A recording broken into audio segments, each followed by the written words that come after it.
What's up, Extra Butter listeners? On today's episode, we are diving into episode 2 of the Halloween spooky series. It is October, bringing Halloween movies, horror films, Disney movies, even based on Halloween to you. This week's episode, we are watching our second unintentional cult classic we've watched without doing a cult classic series. It is the Killer Klowns from Outer Space, a 1988 horror sci-fi comedy picked by our number one fan out there, my old man, my pops, giving us the Killer Klowns from Outer Space. Guys, if you want to be a part of our wheel next time, let us know, comment, subscribe, give us something, give us a feedback. I know a lot of you are our buddies. Shoot me a goddamn text. I don't care. We want to get you involved. My dad's got a movie on the wheel, and we happen to have it land on it for number 2. Killer Klowns from Outer Space is number 2. It is a 2-man game pod tonight with me and the Geese Man. We talk football. We talk the elephant in the room that is the Philadelphia Eagles. We even cover the Bears coming off the bye, Packers coming off a bye, and the Vikings heading into the bye week before they play that shitty team up in Philadelphia that wears midnight green. Guys, we also have some gears to grind. We get a little bit sidetracked within that. We also have some Oscars to give, and I believe even a honorary or 2 Oscar that gets handed out. So make sure you guys listen to the intro. It's a little long. If you hate football, guys, skip it. Who cares? Get to gears to grind. I know you guys love to hear those because you probably have some similar gears to grind yourself. Or get to the Oscars and see if we like things that just don't make any sense and we're giving Oscars to things that literally do not matter whatsoever. Find every episode on Spotify, YouTube, Apple Podcasts, and Amazon Music. And make sure to go give us a follow on Instagram and X, the Everything app, to figure out what movies to come. Clips of the podcast that you maybe missed that'll make you go want to watch, or just find us being idiots. Because Critter does a great job of finding times where we sound very stupid and putting it out there for you guys to listen to. So like, subscribe, unsubscribe, resubscribe, as my friend on Bustin' with the Boys would say. Taylor Lewan, we're not actually friends, but it acts like we are because I listen to the podcast too, guys. Drop us a like. Like I said, we want you here. We want to get you involved. A fan-picked episode, Killer Klowns from Outer Space. Geese, roll the tape. Extra butter on the corn for me. Extra butter. I hope they don't charge a fee, but it won't matter anyway. I got a good movie to play. I'm gonna ask my friends to stay extra butter for me. This is episode 26, episode 2 of the Halloween spooky series. And as we've been doing, kicking things off with football, the Bears run a bye, the Packers run a bye, our Vikings fans not here. Those are 2 wins. Bears win, Packers win. You can't lose a bye. You can. We'll find out. Well, you can, but hey, we are coming back a little healthier. Yeah. We got 3 guys on limited practice right now. Got Kyler Gordon coming back. Loveland coming back. Brisker was on did not practice, like he was hurt or something, but he was full. So yeah, dude, we're looking up. Hopefully we get the whole crew out there at some point. Yeah, I mean that was we talked about it last week, but like the only way you can lose a bye is if you come back out and look like shit. But when you're not healthy, you get a bye, like that's a win. I am worried about the bye week and playing. I'm not worried about Washington, like win or lose. I don't think they're better than we are, but coming out of a bye versus them with the narrative about them with last year and Stevenson, so it's like everyone's are like 1-2, and all that, the talk he had with them after the game, it's like all that build up bullshit. So I think it's gonna run its course, win or lose. So yeah, I mean that's the one thing that game last year was Monday night as well, wasn't it? It was Europe. No, I'm pretty sure it was Monday night. Like I'm 99% sure it was a night. It might have been Sunday night, but it was definitely a night game. Because I thought it was Tyreek Stevenson doing all the shit to the crowd. Yeah, no, I thought that was a Europe game. No, it was. I think it was in Chicago. I don't remember exactly, but I know it was a night game. I think it was another Monday night game, which would be kind of sick by the NFL to do that to you guys again and run it back on a Monday night. But I know it wasn't in Europe. October 27th of last year. So let's take a look. Similar timeline. Sunday Monday night. Yeah, we'll see, man. There's a lot of storylines there, and I know. I mean, Washington. I think like It was in Maryland. Washington D.C. is over in Maryland. Oh, I mean, I know it's not technically in Maryland, but their stadium is. well, it's technically a district. Their stadium is in Maryland. I did not know that. Yeah. Okay, what? Um, yeah. So that should be a fun one. I disagree to say we're better than them is interesting. They did just come off an NFC title game last year, but you could be better than them in about 72 hours. Yeah, I mean, I like we the confidence. I hope. we should have won that game last year, Yeah. and we are a far better team than we were last year. Honestly, my opinion of the season right now of all teams is kind of like a shifting of the guard of, Bills, Eagles 4-0, but there's a lot of crazy shit going on this season, dude. Yeah. From Trevor Lawrence falling down twice and scoring to just insane comebacks,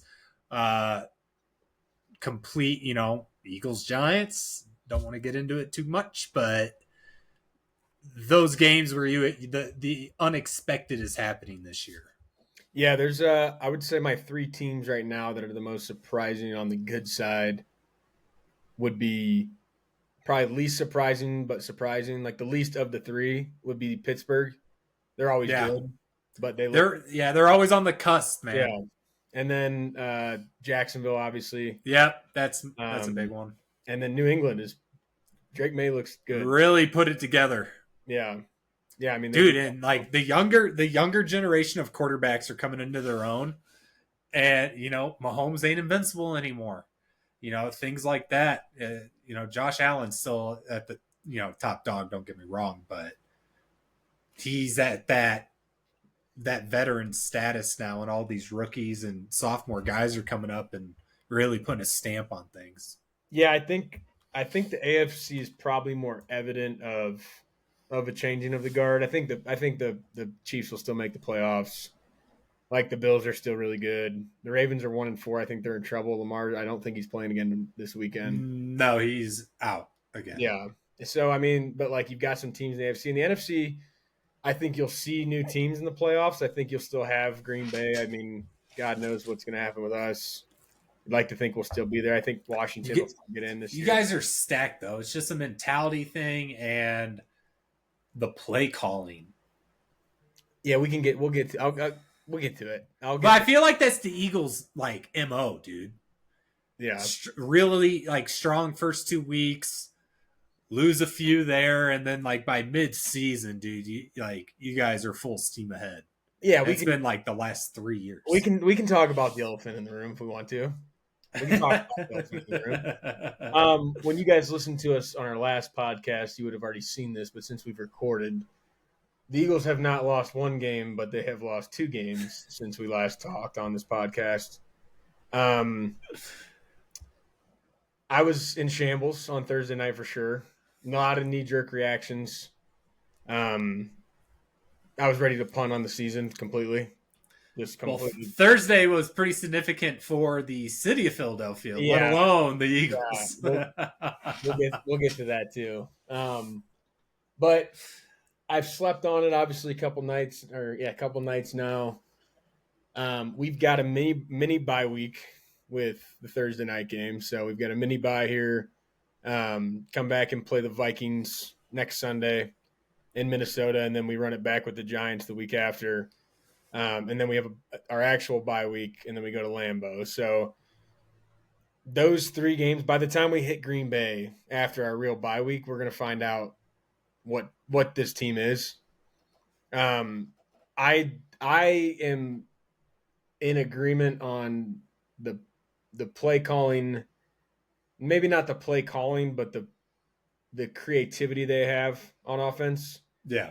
I don't necessarily think the play calling itself is the standalone issue. I think formationally and when you hear a guy like Lane Johnson, if you listen to AJ, you can toss it. You listen to Jalen, you're not going to get anything except him taking blame. But when you get a guy like Lane who's been on the Eagles for 12, 13 years, And he says after the game, like, we're too predictable. They know when we're going to run. They know when we're going to pass. Formationally, it's a dead giveaway. Alignment, things that we're doing, like, it's just the defense knows. I mean, I watched a clip from Emmanuel Acho, who I think does a really good job of breaking down film on Twitter. The first two plays of the game, two like 10 to 12-yard runs from Saquon out of 3-by-1 formation. And then we did the exact same thing the rest of the game, and he barely Really? same exact formation. If they started 2-by-2 and they'd motion to 3-by-1 and they'd hand the ball off. So, and they shut it down because it was, it's like, exactly what's coming. So, I mean, yeah, the creativity, the schematics, like the different looks, we're not given any. In terms of like, Jalen's not playing good football. I don't think he's not seeing the field very well. I think there's certain situations where you can nitpick, but I don't think he's playing great football. I don't think our offensive line's playing very good. I think we've got Landon Dickerson's been hurt. New right guard, that's 6 games into his season now. He played last year. And the defense was hurt. Defense is cleaned up. We got Quinyon, who got hurt, who's like top 5 corner in the league. Jalen Carter didn't play Thursday. We had 2 just horrible corners out there. Neither one of them. They bullied him. Ringo's bad in terms of coverage so far. He does tackle decently. He had one blunder, like guy catches the ball as he's rolling and he doesn't touch him, and then he gets up and gets 5 more yards. Yeah. Like that's the type of shit you can't deal with. And then Dory Jackson looked way better in coverage for, I would say, 60% of the snaps he had. They were making good catches on out routes. He had hands in there, but they were making good plays. But yeah, dude, Dart was slinging that shit. His ability to tackle is so bad. Those 2 guys are not good. And then Reed Blankenship missed a couple series, bringing another backup, and like without Carter, our whole defensive line shifts. He is the linchpin of that defense, and we saw this when he was out. 2 games ago? Week 1, he got kicked out of the game against Dallas. Yeah, and it just like fell apart. Yeah, I mean, so I'm not. I have revoked my punt on the season comments. Like we have one of the best rosters in the league. Our offensive coordinator job is a dream job for somebody. People are pissed. My one thing I've noticed that's bothering me, and it is a deeper meaning, I think, and maybe I'm reading too far into it, but you watch the game against the Broncos, they blew it completely. That game should have been won. Jalen throws a Hail Mary on the last play and immediately takes off sprinting to the end zone to try to catch it, like ungodly couple bobbles. He was down there. Like that play alone is like, you see what kind of guy he is. Yeah. That I've never seen a quarterback do that. So you get that. Imagine. Dude, right off the fucking helmet, right into his hands. That would have been one of the craziest plays ever. It might have been the craziest play ever. Craziest play ever. That's some. Yeah. So you see that, and then NFL pick me. You go to Thursday night, and I noticed on multiple plays, the only 3 guys to me on TV, I obviously didn't watch the all 22 and break down the film, but on TV, what you can see, I watched Jalen Hurts help up our right guard, who was kind of banged up on a play, laying on the ground, and the team's walking back to the huddle, and Jalen goes over there and picks him up. I watched Saquon catch an out route, get ganged up, like make a couple guys miss, and then get gang tackled by like 7 blue jerseys. Not one white jersey in the camera, and Jalen shows up to try to push the pile. And just things of like fighting. Jalen, Saquon, and Jordan Mailata are the only 3 guys visibly that look like they care, or don't at some point in the game get frustrated and kind of just fuck off. So that, to me, I get a lot of questions about our quarterback, and I've never questioned our quarterback. I just said he doesn't play. He hasn't been playing very well, but you can't question his want to win. You can't question his leadership. He's maybe not the best ever. Read a defense pre-snap guy, see a coverage, see a blitz. I think he's been way better against the blitz this year than he's been in his whole career. But like protections, things like that, like he's not going to be Tom Brady or Aaron Rodgers when it comes to seeing the defense. But I think he does a pretty damn good job, and I know he's going to work at it. Like, Jalen's going to work to get better. But like But if you're being predictable, though, like back to the play Yeah. calling and everything, how good can you be if, like, when you're watching film or the breakdowns, is he clearly missing guys I mean, outside of norm? Like the one or two, but the one play that has been highlighted a lot this week was the pick that he threw when we were down yeah, by 10. I mean, he missed Devontae Smith on a walk-in 90-yard touchdown when we were down 3. That's going to happen. He's an incredible deep ball thrower. Clean pocket, he missed him. So be it. That happens. The pick he threw has been broken down quite a bit. It was coverage 0. If you don't know what that means they're bringing everybody except man coverage across the board. Everybody else is blitzing. It's coverage 0, bring the house, third down. They get coverage 0, and you get Smitty and AJ to one side. You get Goddard and Jahan Dotson to one side. Again, back to Emmanuel Acho breaking it down. The safety over the top, he's not leaning towards Smitty and AJ. He's right over Goddard, 10 to 12 yards deep. So, as he mentioned, like that's a telltale sign. If he was in some sort of robber, like he's playing the middle of the field, he would have been cheating towards the guys we paid $1 billion to at wideout, not got Dallas Goddard and Jahan Dotson. yeah, So I go back and forth on it. They snap the ball. The safety kind of reads Jalen, but steps down on Goddard, and Jalen knows it's coverage 0. You can tell he knows because he gets on his hot route, throws the out route to Jahan Dotson, never looks anywhere else. He's not going to have a ton of time. They're blitzing the house. They don't have enough people to block it. Honestly, the route was good. The throw was bad. It gets picked. He could have either it would have either been a catch or an incompletion, but like the route was there. AJ's coming over on a crosser, middle of the field's wide open. People are arguing he takes a step longer, a second longer, or just puts it over the middle, throws it over the top. Like he's scoring a touchdown. I get both sides, but I think like as I see it, I see both sides. But like to me, if you see coverage 0, you got to get the ball out. I think that throw to AJ is another layer of football that like sometimes he does it and sometimes he doesn't. I think he defaulted to the hot route. I think we had him. I think he made a bad throw. So little things like that is he really not seeing the field well? Like I don't it's know. hindsight too, right? Yeah. Like I get it. I get AJ's open. You can throw a dart. You can throw it over the top. You had him all day. But I mean, we're down 10 in a game. Like it, I don't know. It wasn't good. But I think by the time we go to Lambeau in 3 weeks, I'll be able to tell you what I think about this team.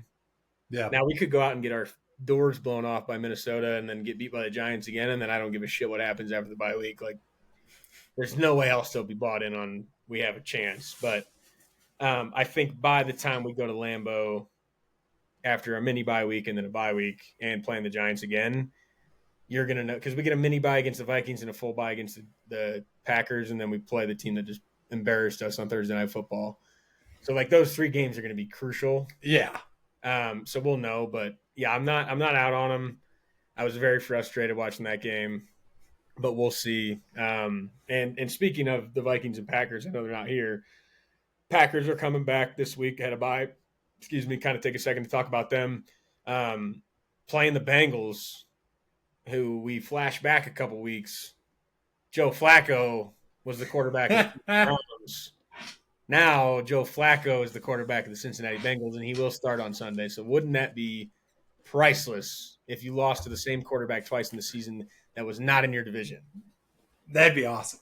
And I think, like they have more in Cincinnati on offense than Cleveland did. Cleveland's defense is better, but Cincinnati's offense is head over heels better in terms of weapons. They don't have a good O-line. Yeah, I was just gonna say. But like in terms of just getting the ball into the hands of playmakers, he's got them all over the field now. And he's a savvy vet. You listened all week about T. Higgins, Chase Brown, Jamar Chase talk about Joe. They're just like he gets it. Like I think T was like, or Chase Brown maybe they talking about reading off like Zach calls in a play, Joe pauses a second, spits it back out exactly. Like doesn't miss a beat. Like he knows what he's doing. Like that's what's interesting about this game is the Packers defense is good. The Bengals line is not good. The Bengals defense is horrible. But with Jamar Chase and T. Higgins now having a guy who's played a lot of football, is Super Bowl champion, a guy who already played the Packers, and A lot higher percentage to catch a football than from Browning. As a Jamar Chase in one draft first overall pick guy, I couldn't be more happy that we got Joe. Cool Joe taking snaps in Cincinnati, because I think that revives anybody who has Jamar, anybody who has T. Higgins, anybody who has Chase Brown, like they're back, because Chase Brown, they might not be able to run the football, but you go back, and I don't know the exact stats, but I was talking to somebody about it. A lot of the receptions in Cleveland that Joe was having or completing was to the running back. And Chase Brown is one of the best in the game at catching the ball in the backfield. So I'm interested to watch that game. I think it would be – I'm in no position to talk shit about any team after watching what we've done in 2 weeks. But if they beat the Packers, wouldn't that just be fucking hilarious? That'd be amazing.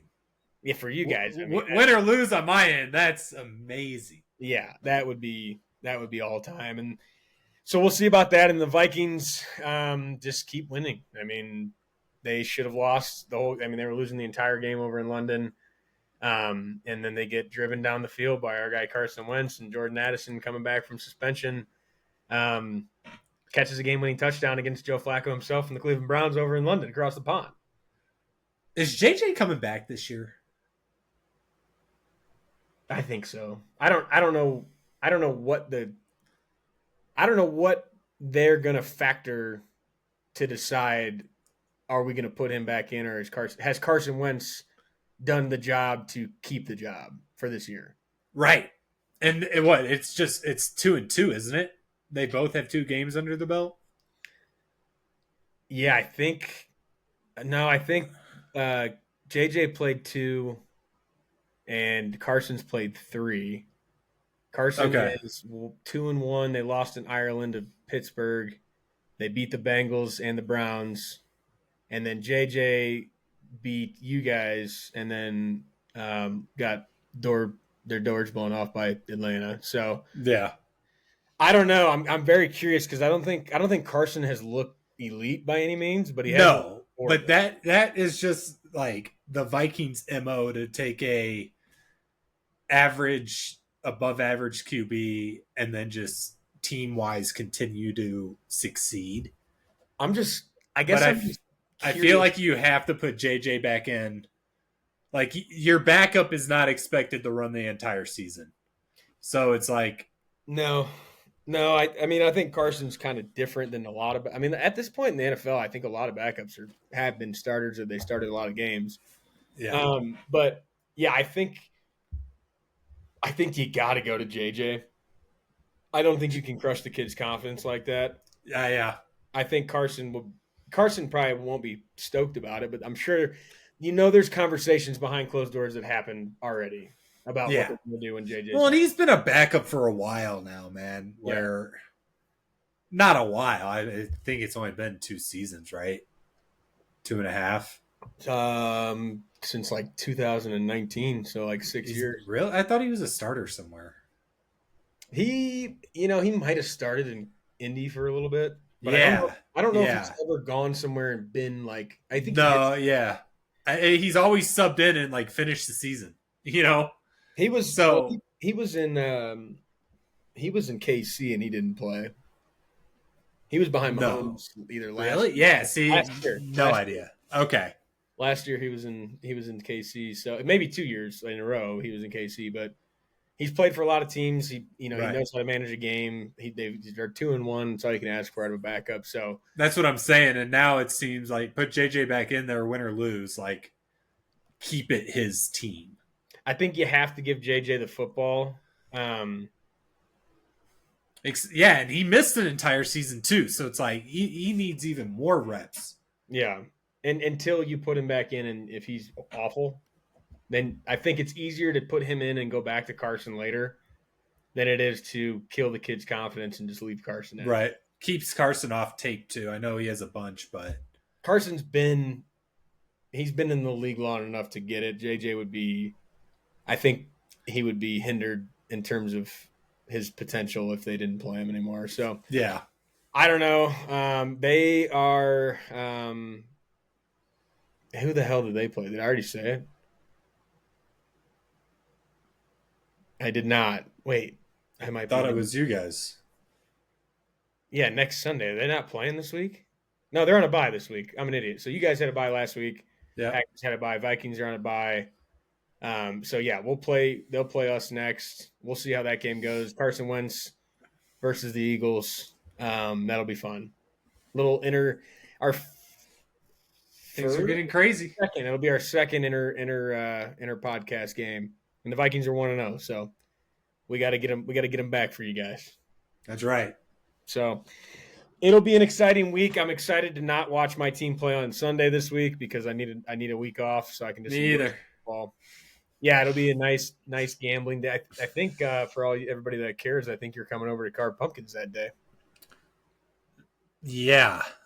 I keep forgetting pumpkins is part of that, but yeah. I don't really. If we forget them, so be it. But let's win some bets at my house on Sunday. And with That'd that be cool. said, we're talking about the Extra Butter Boys parlay, touchdown parlay. We have not hit one yet. If you're following us, we apologize. When you get 4 legs, you hit one of them, you're back. That is true. If you bet $5 or $10 on all of these, and we lose 10 weeks in a row, if we hit one, you're going to be back. Close to even, if not a little bit over, depending on who we pick. The 2 guys that can't be with us tonight fed us their picks prior to the podcast. And Trav's pick this week is going to be Puka Nacua of the Los Angeles Rams. They are going to be at Baltimore, a team that is struggling. Lamar Jackson's out, Cooper Rush back in.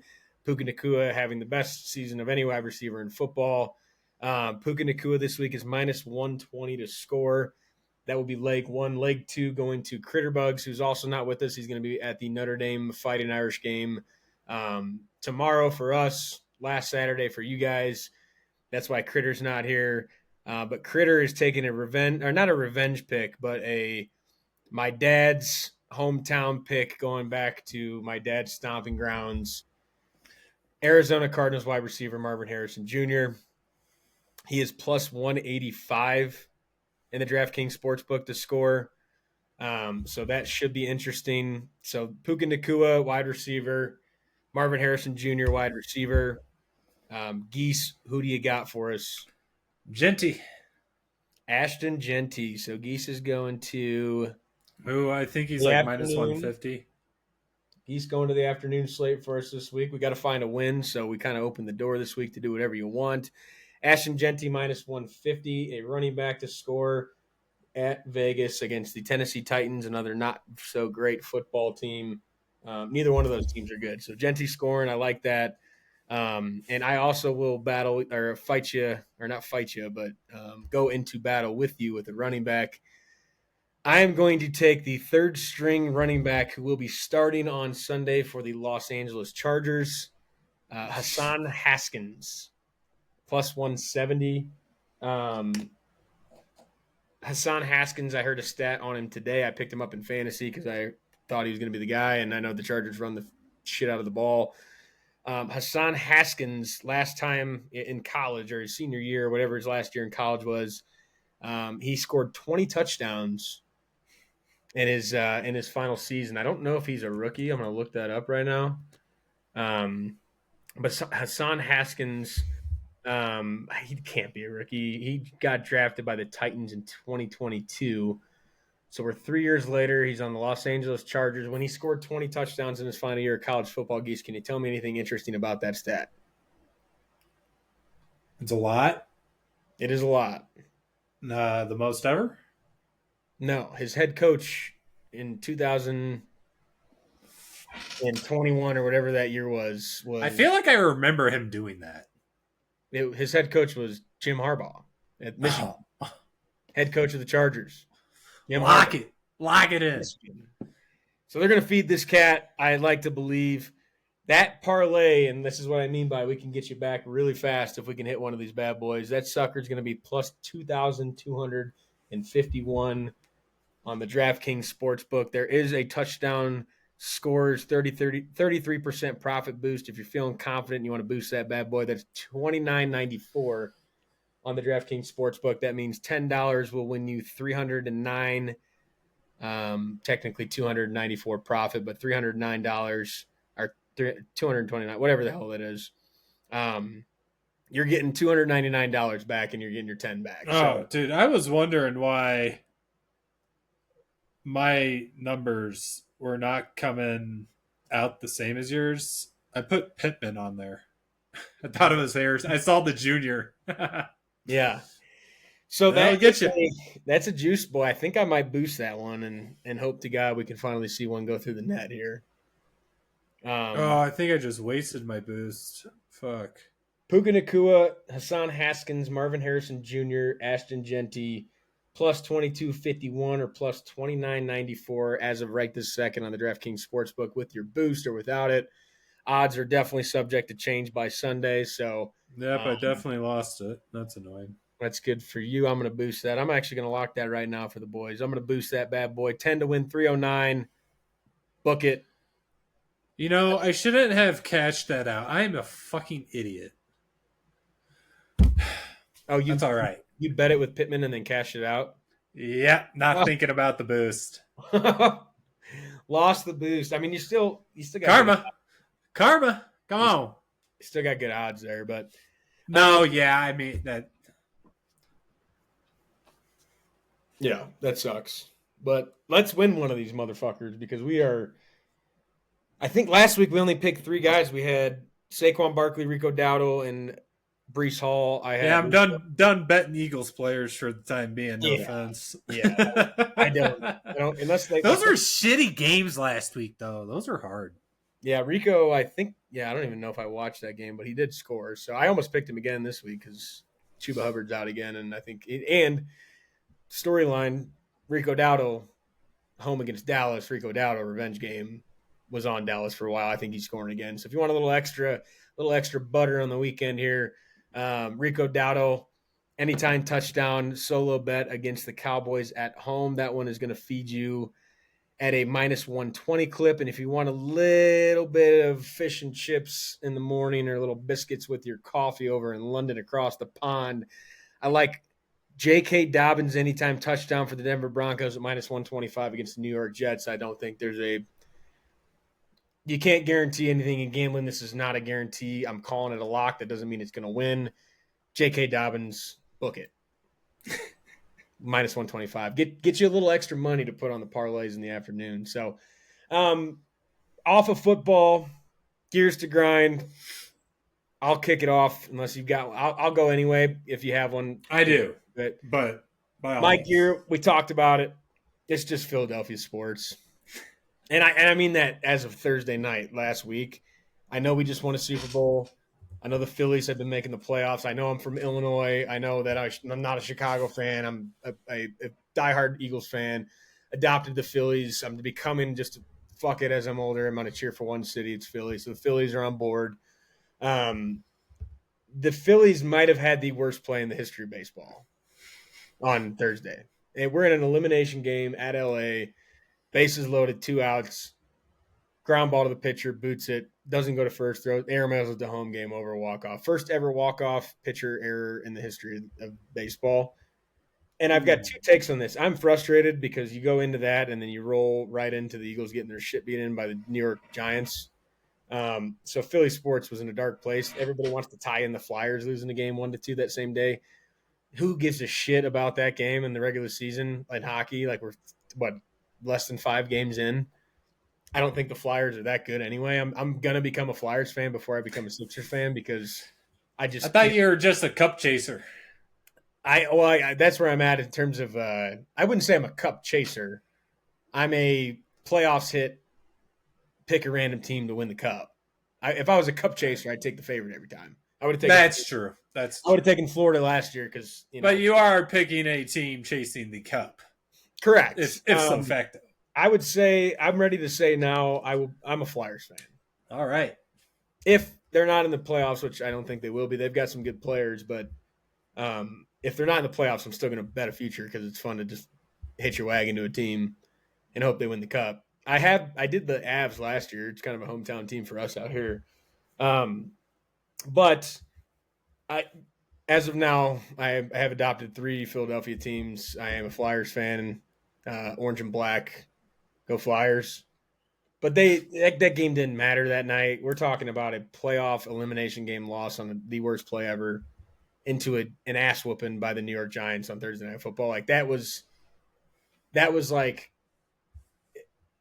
I went into the Eagles game pissed off. And I thought all day, I'm like, we got to win this. Like the Eagles are going to win. That happens. We go in to New York and just literally get our shit kicked in. I'm fit like I feel for Ryan Kirkering, the pitcher for the Phillies, because like he had a great post game interview, told exactly what happened. I booted it, hit my foot, panicked. I thought home was closer than first, threw it, bad throw. The other side of Philly probably wants the guy 7 feet under. Yeah, I was gonna say like 50-50. Like I feel for the guy, I get it. In the moment, you're pissed off. Who do you think feels worse, me or him? Probably him. So and it's like if you he gets paid to feel bad, though I don't. If you airmail it to first, like you can live with that because you made the right decision. You go home. I mean, it literally it was the worst play I've ever seen in my life in baseball ever. Maybe number 2. I would say maybe number 2. But since it was the playoffs and elimination game, and they had to bye, and then they win one game and lose, like it gives it a little more edge. But the other play, not to get sidetracked, when the Cubs were playing the Pirates, and I can't remember all the players' names, but Javi Baez hits a ground ball, runs to first, and then stops, and then he goes back towards home, and there's literally nowhere you can you have to get to first base. Yeah. And the Pirates' first baseman, instead of just stepping on the bag, started to chase him back to home. I know what play you're talking about. And then they throw it to third because the guy in second goes to third, and then they airmail it. Javi gets to first, rounds to go to second. They throw to second. He airmails it, and he gets all the way to third base. Like that play was probably the circus music on that one. But the one on Thursday night was the worst play I've ever seen. So, Philly sports, gear to grind, horrible, horrible, horrible week for Philadelphia sports. All right, well, I'll kick it off over here then. I want to set the stage a little bit. You're 10 years old. Mom and dad's like, hey, you want some McDonald's? And you're like, fuck yeah. Go to McDonald's, Monopoly's going on, right? Yeah. Everything you're orderin's got a sticker. You get your paper map out. You're sticking these on. I need Park Place. I need one more train station. And here's before you finish that, it's like you would change your order of what you normally ordered at McDonald's to ensure that whatever you ordered had 2 stickers. Like you're exactly. You get 2 stickers. Well, item. Monopoly's back at McDonald's. I get it for breakfast. Sausage McMuffin, large Dr. Pepper. I get 2 tickets. This started through this week, Monday, I think. I go Monday, Tuesday, Wednesday, Thursday, Friday. I'm collecting my stickers. And I'm getting I threw away the free stuff because I didn't really care about it. So it's like, I got Park Place. Yeah. I got a railroad. I'm like, hey man, because I go so often, I might get a little lucky, get a little 10K Lowe's, shopping spree. I read the back of the rules this morning. Typical. Then it says, you must sign up through the McDonald's app prior to your first purchase to qualify for any of your places. So before you go and buy an item with your Monopoly sticker, you have to sign up through the app to actually play the game for it to count. I have 2 questions. One, how long does this started when? I think it started on Monday. It goes till November 22nd. November 22nd. Okay, that was my follow-up question, was when does it end? Second question would be, how do they know when you signed up for the app compared to your orders? Is there a timestamp on like the fucking stickers? The sticker, you scan a code now through the app to load the stickers in. So I don't know how that You don't tracks it. physically get stickers anymore? You do. Okay. It either comes on the item itself or it comes on like a little, cardboard thing. And you just like it.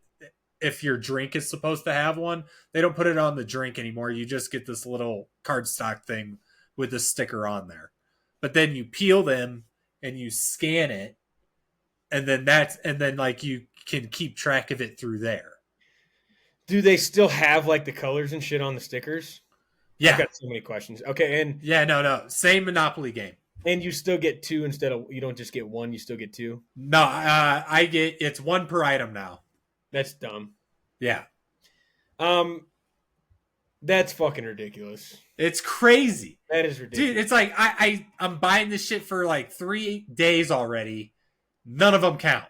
So all the way back over. I signed up for it just in case. You never know. I mean, the shit's rigged. They've been caught rigging it. Just why is it so fucking complicated? And well, Park Place is not the tough one to get. It's Boardwalk, right? Right. Yeah. But you get one. Some of them you only need two. I know the odds of that happening are low, but you can't win if you don't play. Yeah, I got to get involved. I love it. It also now, all right, bonus. They have a bonus play that every time you scan, you get a roulette wheel of some type of reward. Free free drink, free fry, things like that. So, I had 6 places. So I got 6 spins. I think like 2 of them gave me free stuff.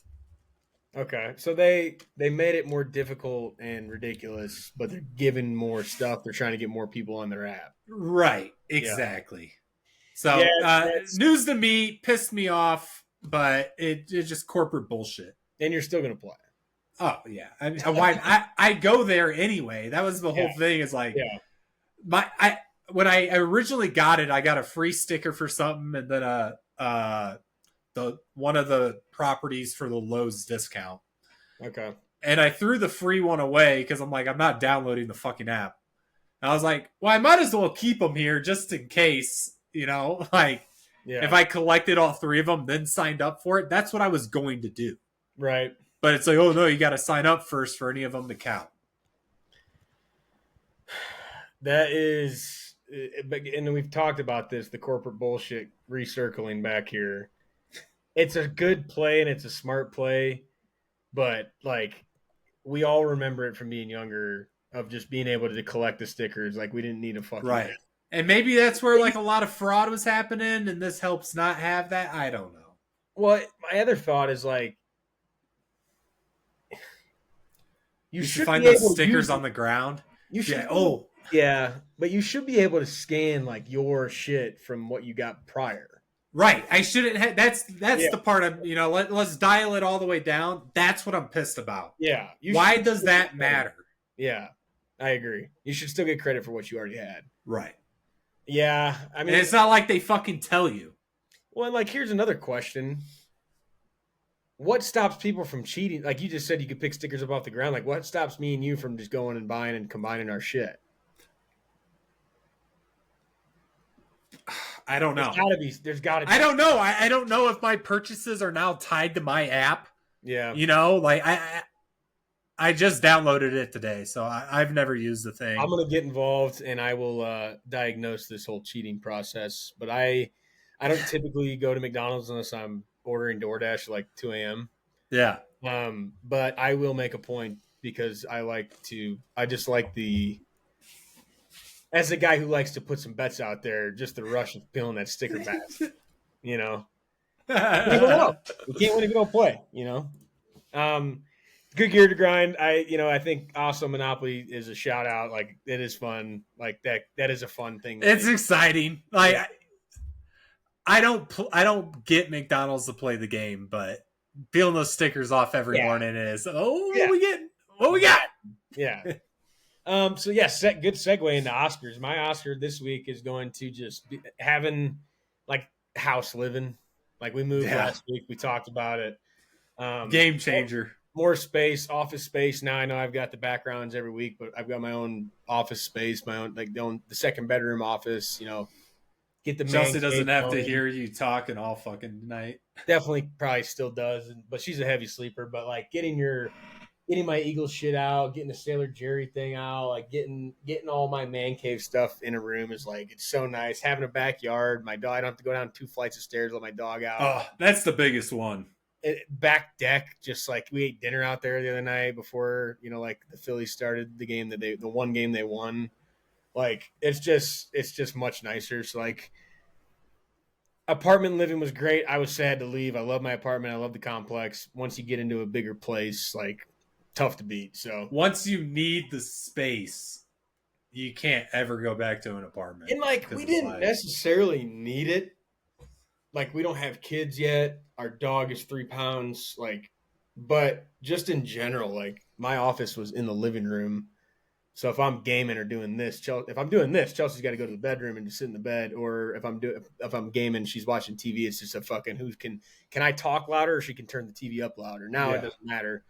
And the dog, like everything's better. It's been nice. There's certain, you don't have the amenities and whatnot, but like, fuck them. It's been nice. Yeah, it's been nice. Just having your own space that's more than a single room is worth everything. Yep. So we are outside of the little bit of clothes to my right on the ground here that haven't been put away yet by yours truly. Everything else has been completed. Don't need to now. They can sit there a little bit.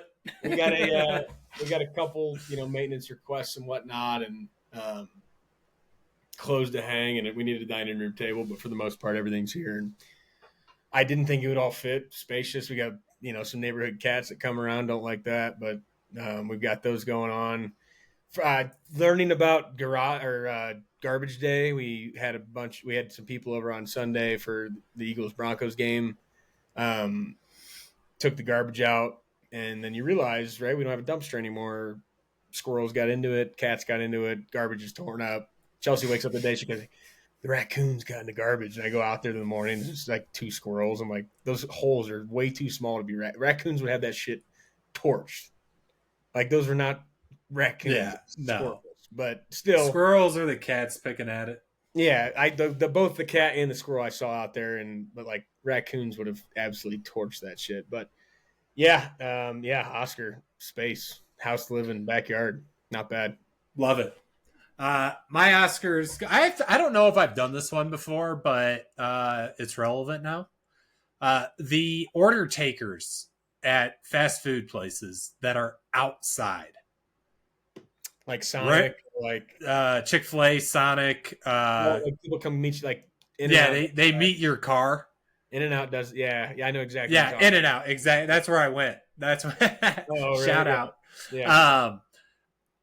Heat, rain, snow, those guys are fucking out there. Yep. Chick-fil-A started to change a lot of it up where they actually have covering for them, but the In-N-Out guys are just fucking out there. 40 fucking cars in line, taking everyone's order. Like, I don't know if they prefer it that way. I feel like they deserve more money for doing it that way. Shout out to them. They're great. Think about how busy they are to have that happening, to be quicker and you're still in line. Yeah. It's also because how many people go inside. I will say, if you go inside of In-N-Out, if you have the time, it's much faster. Everybody just goes because you're. I usually beat the traffic. The one by my work, the line gets so long, it goes out into the main road. Yeah, and people line up on the road for In-N-Out. It's wild, wild occurrence. Like every day at lunchtime, crossing intersecting streets. Like it just keeps. It's that fucking long. Yeah. But those guys handle it, dude. It's crazy. When I last piece, I got 2 things here. when Brad lived in when my brother lived out in California, there was one on the turn off the main road to get to his neighborhood.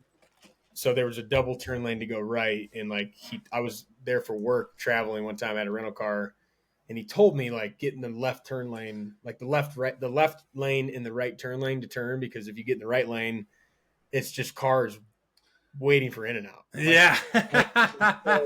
And I had forgotten, and I'm like in this lane, I'm like nobody's fucking moving, and then like I get over and I like drive, take the right, and I look over and it's all fucking backed up to that main road to get to in and out. So it's like I've seen that as well. But it made me think of an honorary Oscar to give. Speaking of the new place, we have a couple places walkable, so we're kind of checking out the area. We walked up to a brewery about 8 minutes up the street last Saturday, past a 7-Eleven on the way, with no pumps. It was just the convenience store. Okay. So yeah, there's one right down the road for me. I know. So that's a shout out to Brad as well, because I think at Mizzou they had one of these and they coined the term. You don't call it 7-Eleven, you just call it no gas. No gas. Like we're walking by, I'm like, oh, we got a no gas, and Chelsea's like, what? I'm like, no gas. She's like, it's 7-Eleven. I'm like, they don't have gas. Yeah, not 7-Eleven. That's a no gas. Like it's a gas station with no gas. It's like, a convenience store. Like to me, it's like you think 7-Eleven, I think gas station. Yeah. 7-Eleven's probably one of the only ones that does the no gas. So it just like that term might be the only ones that do that. I love that phrase. So like walking by, I'm like, we got a no gas. No gas. Yeah. I'm like, it's a gas station with no gas. Great term, no gas. So it's not 7-Eleven. Right up the street, take a right, take a left, no gas. Shout out, no gas. Great intro. We got a movie to talk about. October, 2-man pod. The pick and roll is back with me and Geese. And we've got quite the banger for you today. Episode 2 of the Halloween Spooky Series. Shout out my father. I was raised on this movie, so I will start this off by saying I am very biased when it comes to this movie. We watched our second unintentional cult classic we've ever watched. The first one was Drag Me to Hell. Second one is The Killer Klowns from Outer Space, a 1988 horror sci-fi comedy. Cult classic number 2. We haven't done a cult classic series yet. We've watched 2 unintentionally. Geese, I know you hadn't seen this before. Yeah. It's episode 2. We shit on 13 Ghosts. There's a lot we can go back and forth on this one. Do you have something ready to tell them a little bit about the movie before I ask you? Oh, I've been preparing this one for a while. Let me get the intro here then. Come on. All right. So, as Brendan said, we have a movie about killer clowns from outer space. And that's all you need to know. Literally, that is, the title tells you everything. There's no build up. There's no synopsis you need to give. Nope. It is Killer Clowns from Outer Space. That is what the movie is. Now, with that being said, as the shortest but best introductory we've had yet, I would like to give you the first word and tell me what you thought. Loved it. Absolutely amazing. The movie is bad. Correct. But I texted Marty and I told all of this to him because I didn't want to spoil it for the pod or anything, but the concept is electric. Yeah. The implementation of just everything clown related. And if you dig like really deep into it, and you don't need to, it's like we have this concept of clowns, but we could have a concept of anything and it be an alien. Yeah. You know, bears from outer space. Just because we recognize, it's like they're just aliens. We just made them clowns. Yeah. So I think at the heart of it, like some of the animation of the faces, fantastic. The different types of clowns. You got Godzilla clown. Like, dude, it's not scary. It has scary elements, but I enjoyed every single minute of that. I love to hear that because I agree. The movie itself is not like the movie's not good. It's old. It's not. It was a cult classic, so nobody give a shit about it for a while. It obviously made a big push later on. I honestly rewatching it. I've watched this movie so many times. We had it on DVD back home growing up. As a kid, a little bit more creepy than it is now. It's PG-13 as well, so even with some of the the kill scenes, like it's not gory, it's not bad. I didn't actually think watching it again, like some of the dialogue interactions weren't great, but I didn't think the acting was that bad. What's his name? Was it Mike? The main guy, Yeah. yeah. Dude, he's so fucking monotone. My one criticism of it, outside of everything that's obvious, the one criticism I have is that guy's voice did not change octave one fucking time. He's always right here. Oh, Yeah, like, yeah. Every fucking word he says is just right there. Yeah. I was looking up fun facts. They wanted to switch the stereotypical roles of like a dumb blonde with Debbie and Mike. So like Mike was the airhead getting caught. Debbie was the one trying to figure it all out. Right. That from just like a basis standpoint. So I kind of get it, but man, is that voice grating right. The problem is too is like I think like however you want to put this, I like his voice. Like I thought he had a good voice. Yeah, it's just But that it's the same. Right. The voice is not bad. I don't really think the acting was that bad either, but the voice not changing made it worse. And even in the scenes where they were like hiding, he and like the other guy, Dave, was fucking screaming. He is screaming. You're in an alien spaceship. Yeah. Whoa. Yeah. Brother, shut the fuck up. I agree. And honestly, like, but it's campy. I get it, but yeah, I mean, it that was grinding, right?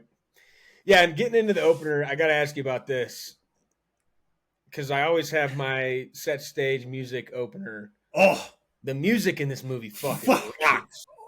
Awesome. It rocks.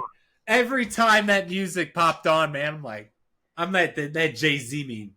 It's 1000% a movie. Like the first song is like it's a Killer Klowns, like really setting it like as being creepy and every song in this movie was not a song that was on the radio. Like every single song in this movie was for this movie. Yeah, no, the band who made it didn't even watch the movie before making the music for it.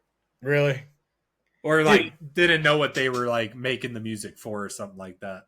And I don't think the opening, like I don't think the opener like setting the stage. I mean, you had the shooting star comet coming in, but like they didn't really tell you. I mean, the movie title tells you what's going on, right? Like the movie title does so much fucking lifting for it, yeah, that you don't have to explain anything. No, Killer Klowns from Outer Space. Pew! Boom. Yeah, fucking circus tent. All right, those are the clowns from fucking outer space. Yeah, like the music is awesome. That opening song was just elite. And then you get into the top of the world, and it's like the beer cans just say beer on them. It's like, hey, bro, give me a cold one. Like basically like they're on the top of a mountain or something. I didn't look up where this was taking place. I don't remember where the top of the world is, but I think it's in California. I think I've actually been there now that I'm talking about it. Oh yeah, you been there hanging out? I'm just Watsonville, California, or Santa Cruz Beach Boardwalk. Yeah, that's where that's at. Okay. I think I've been. I think I've been there. Oh no, not Santa Cruz. Never mind. There is like if you type in top of the world, it's like there's a billion of them. Yeah. Laguna Beach, California. I have been there. There's a high school up there.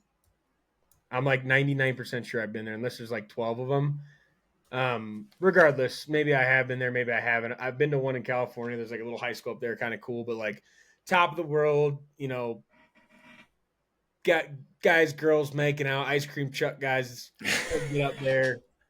The brothers, I can't. I wrote Great pitch. the I'm getting some ice cream if that's me. the brothers, the Terenzi brothers ice cream truck. Yeah, Got a couple girls in the back.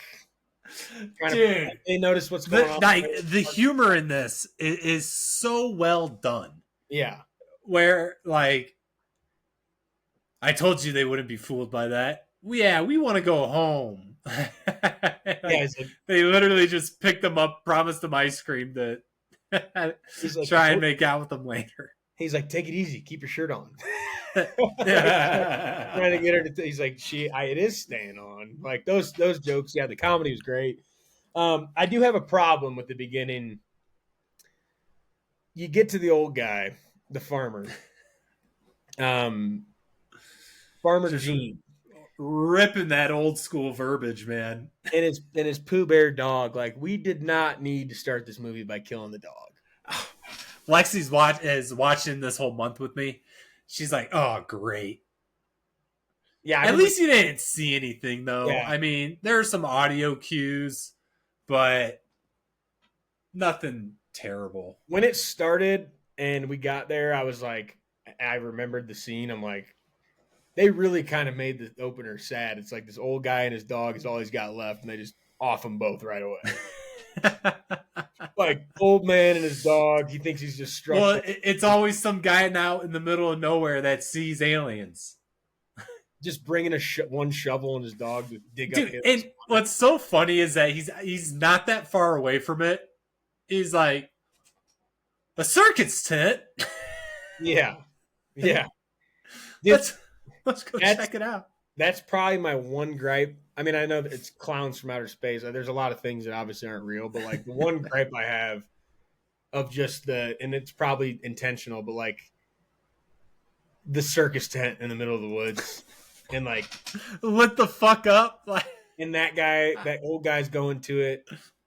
Mike and Debbie get out there and he's like, "Oh yeah, come on. Like, this is sick." Like, yeah. we're not approaching that fucking circus tent. No chance. No way. What, like, that part of them just not acknowledging the fact that there's just this massive lit up electrical wired circus tent in the middle of the right. Everybody's eager to go up to it. Like you guys live here. There is not a fucking circus. Right. Ever. And right. What's so funny is actually what I do like is that back then, when was this movie? 88. Yeah. Like back in 88, clowns were probably kind of cool. Yeah. But like nowadays, no chance. Remember those? Lexi brought it up, but do you remember like 4 years ago or something with the clowns that were like out in the middle of the roads and shit? Like the started, the pranks, and then they started attacking people and whatnot. Some of them used it as bait to like it was a prank, but then they started actually killing people. Yeah, I don't know if they killed anybody. I think I mean, if they didn't, they significant. Like, there was people out there. They might have. I just remember that was a whole fucking epidemic about it. Well, they were just out there like trying to scare people, right? Like on the middle of the fucking like country road and shit, dude. Just no evidence that the killer clown trend directly caused any deaths. Okay. Well, yeah, like nowadays if you saw a fucking clown, clowns got a bad rap. Clowns are not. Well, it's just like every time the clowns are interacting with the townsfolk, they're just like everyone's just looking at them like, oh, dumbfounded. Yeah. Oh, dude, check this guy out! Like, this is cool. Meanwhile, they've got the nastiest fucking teeth, and just they're 18 feet tall. They're massive human beings. Another funny point: watching the clowns move was also hilarious. Their massive shoes, like them running in the back end. Like, those actors trying to run in that shit, like how hard that would be. Oh my god! But dude, the costumes were well done. I mean, like. The clowns, like when they started opening their mouths and everything, it was pretty gnarly. Yeah. And like nasty looking. And then like the cheeks and the eyes kind of move. Like those were top-notch costumes for back then. And how about Mike and Debbie chase it down. They get there. Mike wants to go in. Debbie gets it, like you said. Debbie's like, no, like we're not going in there. And they get in there. He's like, and in his voice, like, it's European Circus Fantastique. Like, it's like, what the fuck are you talking about, dude? He's just screaming like, and you're not supposed to be there anyway. So it's like, shut the fuck up. Yeah. She didn't want to go in at all, and this fucking guy thinks it's the best thing. You're going in by yourself. I'm going back. See you later. Don't care. What'd you think about the cotton candy cocoons? Loved it. Yeah, loved it. Because watching it for the first time, I didn't know where this was going. Mm-hmm. Like they beamed him. They beamed the farmer dude. So you're like, okay, alien weapon. And then you see the inside of the tent and some Willy Wonka type shit. Yeah. And then you see the cotton candy cocoons and you're like, okay. Yep. And then what really sells it is the popcorn gun as they chasing them out. And now I'm on board like, okay, so all their shit is clown carnival related. Yeah. I'm in. Yeah, dude, the popcorn gun was the heat-seeking popcorn. And you saw that when they were in there hiding behind the cocoons, like the popcorn machine just over the little levers that do nothing, that pushing, and then he gets the gun out, and you're like, oh, this is a different gun than the cotton candy gun. Yeah. And then he fires, and it's just heat-seeking fucking popcorn. And then I'm sure you loved rolling into the balloon animal dog. Yo, yeah. Down. 1 point though, that popcorn gun was the most expensive prop in the film. Really? Yep. I mean, I don't know for real. I'm reading that off the screen, so take it for what it's worth. One source is all you need. Yeah, on Wikipedia. So first source, click it, read it as fact. That's all we. It's not the AI slop. I got a picture here in front of me, so it has a link. Yeah, the balloon animal dog being like the bird dog was fucking. I think it was a puppet. I think that's how they, like a marionette puppet. Like I know it's a balloon dog in the film, but like prop wise, I think that's how they operated it. I was gonna say like it was definitely sniffing and barking, so like it was going.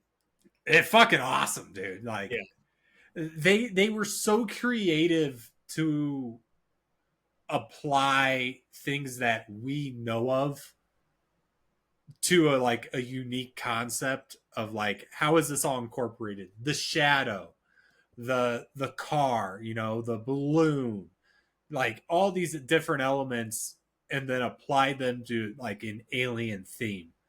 Like it's so creative. And I don't think you can hate on this film because of that point.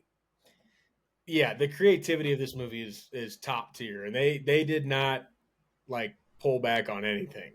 No, everything, even towards the back end, you're still getting new shit that they're using that is still clown related. And my question would be, as cult classic movie number 2, as we learned when we watched Drag Me to Hell, that second movie's in development.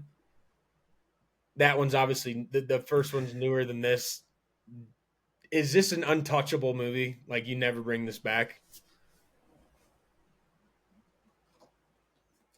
Because the CGI we could do now would be fucking unbelievable. And yeah, I mean, I wouldn't put it past them, but I think it's a one and done. It's the shock value of watching it the first time, being like, what the fuck am I getting into? Yeah. I think they would ruin it with a sequel. They could remake it. Maybe. That's what I mean. Like remake it. Not a sequel. I think they could remake it, and because of the following that it has, it would do semi-decent. It would be cool for people that have never seen this, if that was your first experience, but I don't think anybody who's seen this movie would think it's better. The CGI and the graphics and shit would be way better, obviously, but like, you're never going to beat this one. Like, you can't. No, this just has a special place. Yeah. But I think with how weird it is, I think it might actually do okay. I mean, dude, if Megan is getting a following, I think a remake of this would certainly do better. Yeah, I agree. I would like to see it. I don't think they'll ever do it, but I think like because of how, and I like that you said Willy Wonka in this because I was thinking the same thing watching this again. Because I love those movies. But like to see it again with better CGI would be so fucking awesome. Like, because they look like it Yeah, with the type of makeup prosthetics. I think they could even do prosthetics and makeup and not use CGI in a remake and it still look fucking fantastic.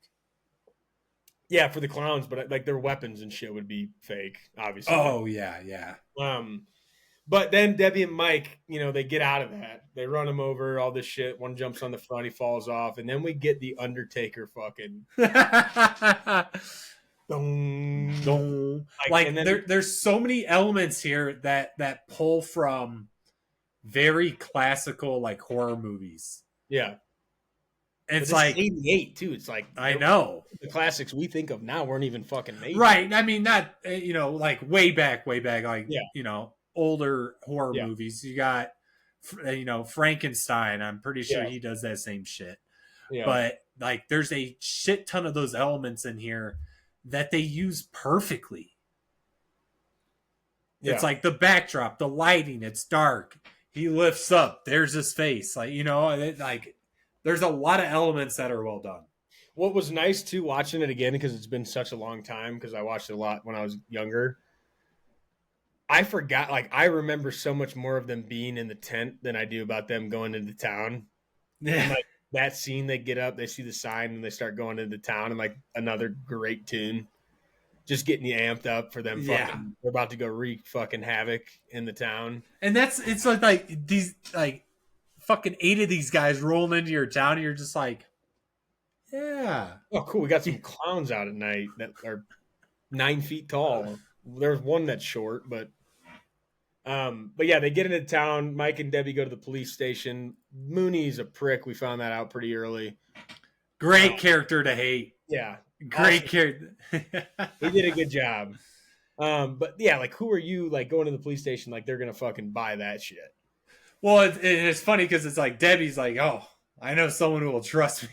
Yeah. And that's my favorite part of Mike's like voice is like, it was like, it's cocoons, cotton candy cocoons. It's like,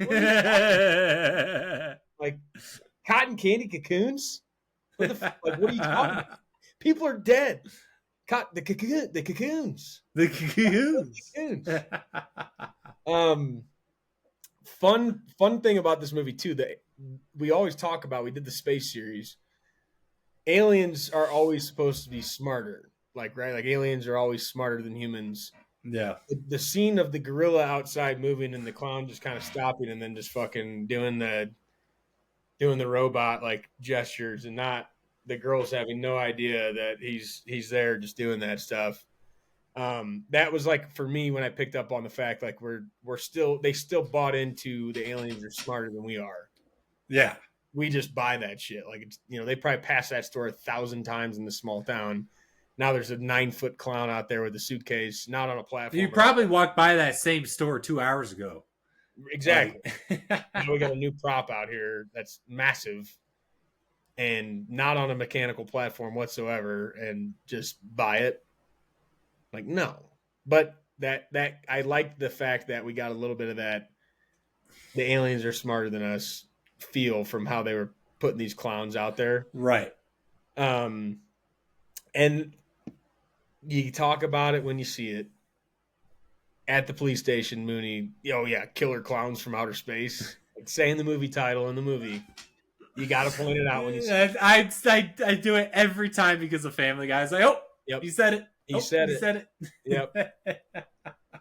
We had, before we get to my next point, the first time in town they actually make some sort of action is the puppet show.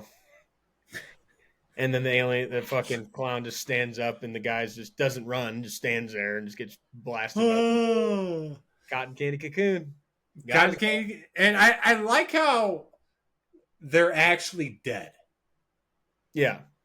Like they're not just in there, hibernating. Like everyone that is in a cocoon, which ends up being like 200 people, are dead. Yeah. Yeah. Like what we find out later, they use them as like lifeblood, like They're just juice. yeah. Fucking And like fruit punch, baby. another clown thing, like their life force is human, turning other life forms into cotton candy juice, and that's how they stay alive. That's it. Yeah. Um, had to fit the love story in. Debbie, Mike, Dave, ex-boyfriend. But they didn't go hard into it. No, but I just had to point it out. The love triangle with Dave, who is definitely way older. Yeah. Yeah. True. I didn't think about that. Like I love that interaction because he's just like, oh, ex-boyfriend. And then like he's kind of overprotective and everything. But they didn't really dive into like, oh, like I have to choose one and blah blah blah. Like literally the only reason to get those three characters together was that he was an ex-boyfriend. Yeah, he was. And that's as deep as it went. Popping him in the back of the car after she got out and stuff, like very funny. Dave, when Mike and him are together going in the cop car to go see the site, and like ends up cuffing him because the tent's not there. It's like, how about the massive fucking crater in the ground? That right. Thank you. Oh, you're saying right where this crater was? Like, yeah. What do you think made the fucking crater? That was when I kind of clicked, like, okay, nobody's really paying attention to the fact about this tent, Yeah.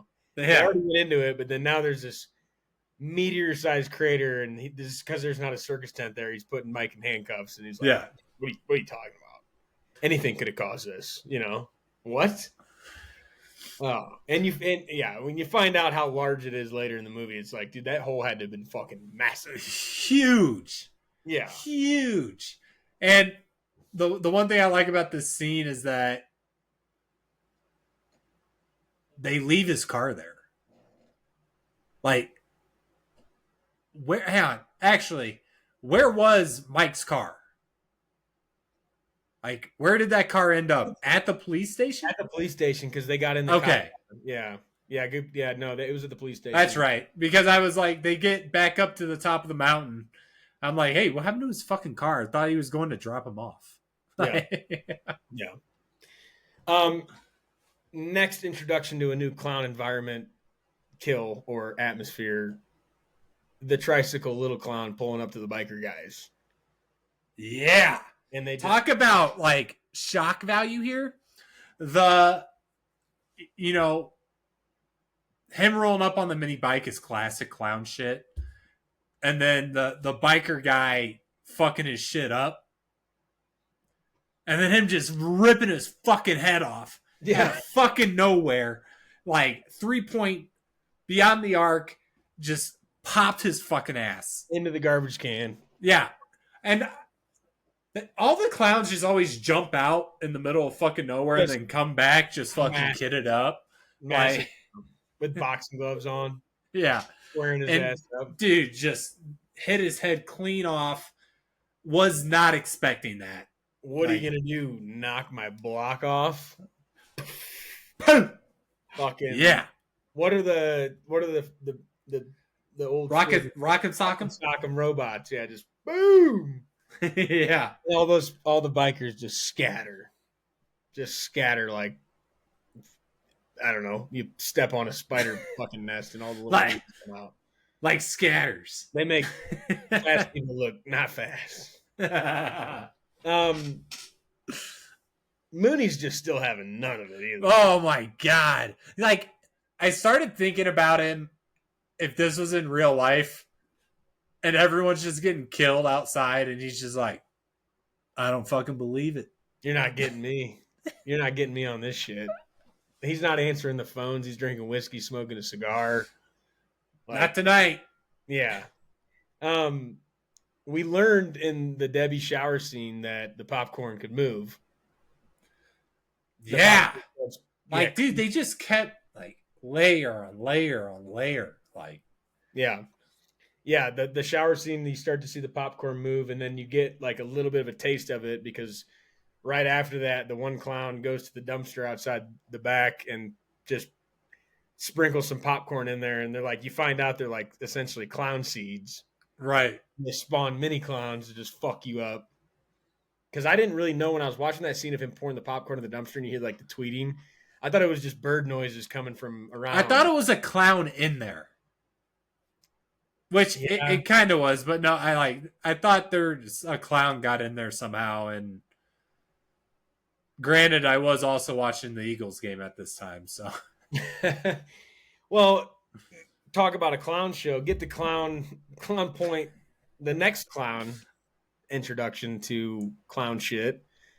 That's when Mike and Dave are driving back, and they get to the bus stop. hey, I want to check this guy out. The clown is doing the fucking shadow hand puppets on the wall, and all these people are just standing around, and yeah, they stop and watch. And like now that you know what the clowns are like, what they're capable of, you're like, oh, that shadow puppet's gonna eat those guys. And Mike's like, dude, fucking shoot him, and he's like, no, hold on, Yeah, we got to check this out. And then the shadow dinosaur just eats them all and just takes them.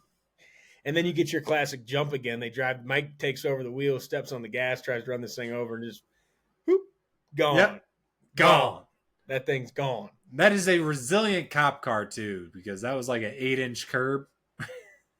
Yeah, true. That was and it didn't even wasn't damaged at all. No, not at all. They called Mooney back, and he just cuts him off. Just hangs up like I'm not hearing it. Mooney's character was probably one of the better ones. And definitely that tough guy that could probably do some damage, but he gets caught up just being a dickhead. You know, kind of like Jaws with what's his name who gets eaten at the end. I don't have any idea one character's name in Jaws except the shark. Jaws. I know that one. I don't know any character's name in Jaws. But I know Jaws. That's the fucking shark. Anyway. I liked that we also had the Terenzi brothers driving an ice cream truck with a clown on top because those guys were like the human clowns. Right. Those two were the clowns of town. And they all like Mooney still thinks these two fuckers are responsible for everything that's going on. Right. Well, and then he's still got those two guys locked up. Yeah. For drinking wine, walking around like they definitely got the shortest end of the stick because Mooney put that fucking clown right in there.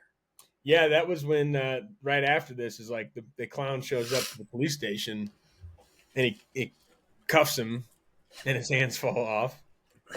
Gets new hands, gets him in the fucking jail cell with these two guys. Head turns around, and you're like, oh shit! And he's like thinking you're gonna be begging me for mercy. It's like, dude, his head just completely turned around. Yeah, you just hit him full force, and that guy not having it with a butt end of a flashlight. And then he fucking locked him in there with the two other guys. Like, what a dick! And intro next clown. The little, I don't know what they're called, but the thing, like the blow things that extend the kazoos or something. Yeah, I know what you're talking about. He blows it out, grabs him by the fucking neck, and just knocks his ass out on the bars. Yep. That was, you knew Mooney was cooked at that point. Oh, the moment a clown showed up, I knew he was cooked. I had two questions written down. One of them was a question. The other one was a note, something I noticed, but I want to ask you the question.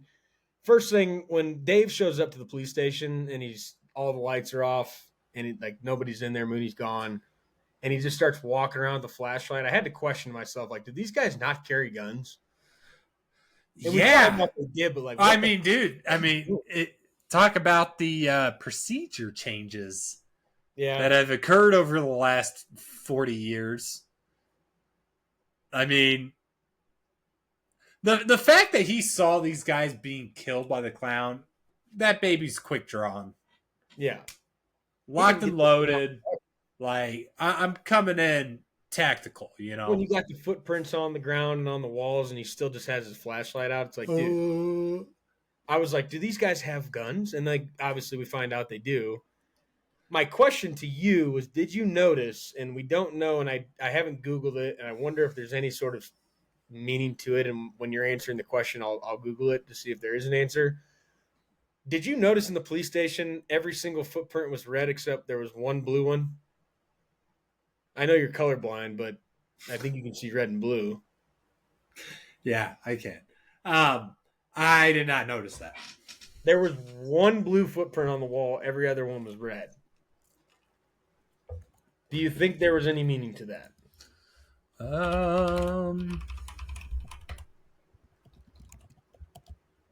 Probably not. There's nothing on it. There's not a single thing when you Google it. Like, why was there one blue footprint and all the rest of them are red? Probably Maybe ran it's out one of those paint. things like the dress where like it was actually red and I just saw a blue one and nobody else did. There's like no information on it. There was one blue footprint. I think there's just multicolored. Dude, they're all red. There's one blue one. I Go know.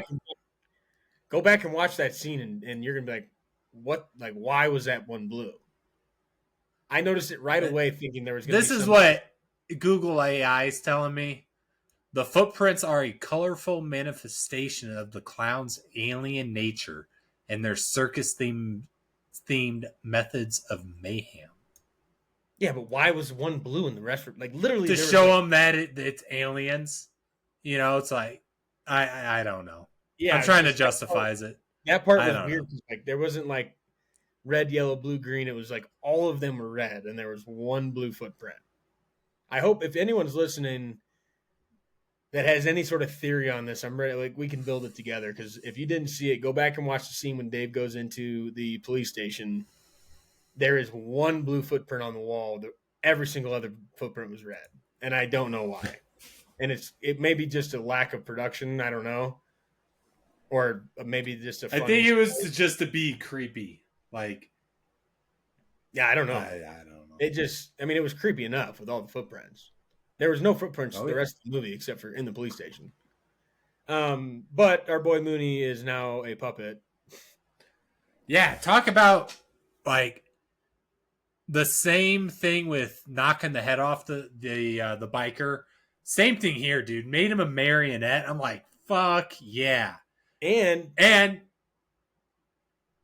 let's see, are we going to say the same thing? The only way that they can speak any English. yeah, that's what I was gonna say. But that's not true because later that clown was mimicking Mike's voice at Debbie's door.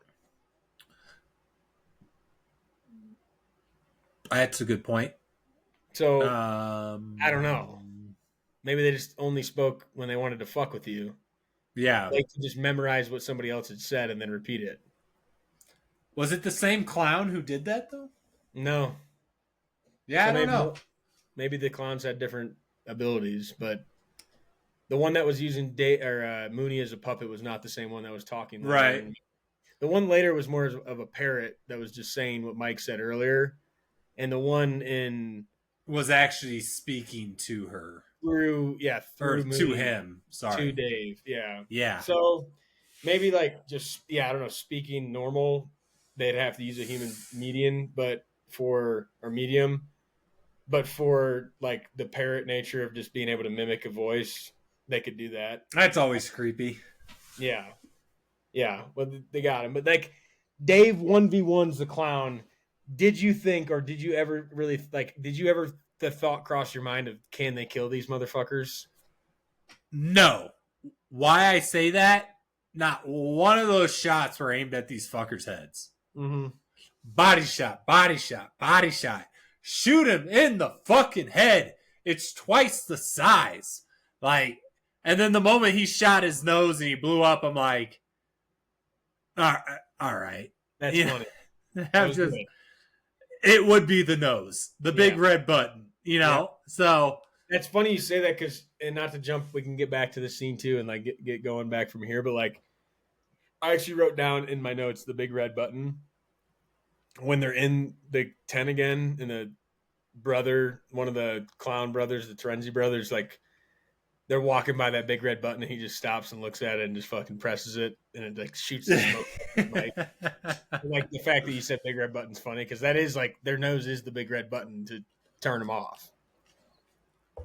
Universally too. I just seems like a design flaw.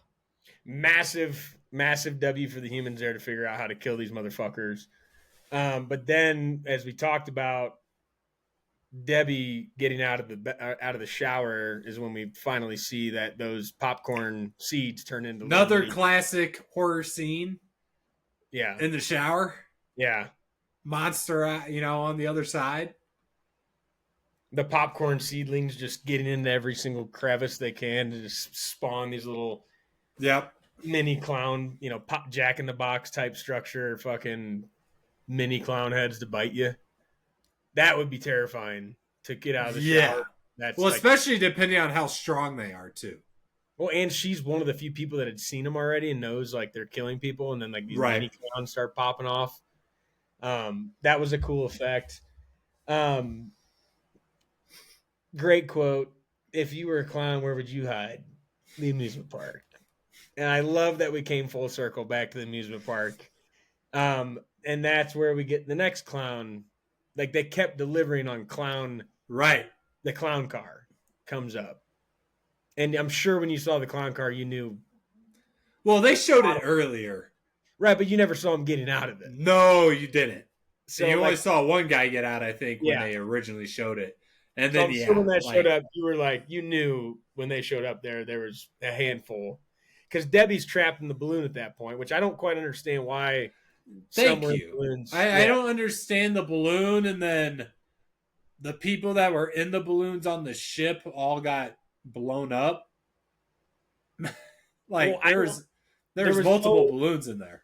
There was no reasoning to. Yeah, I guess that's why her. I don't know.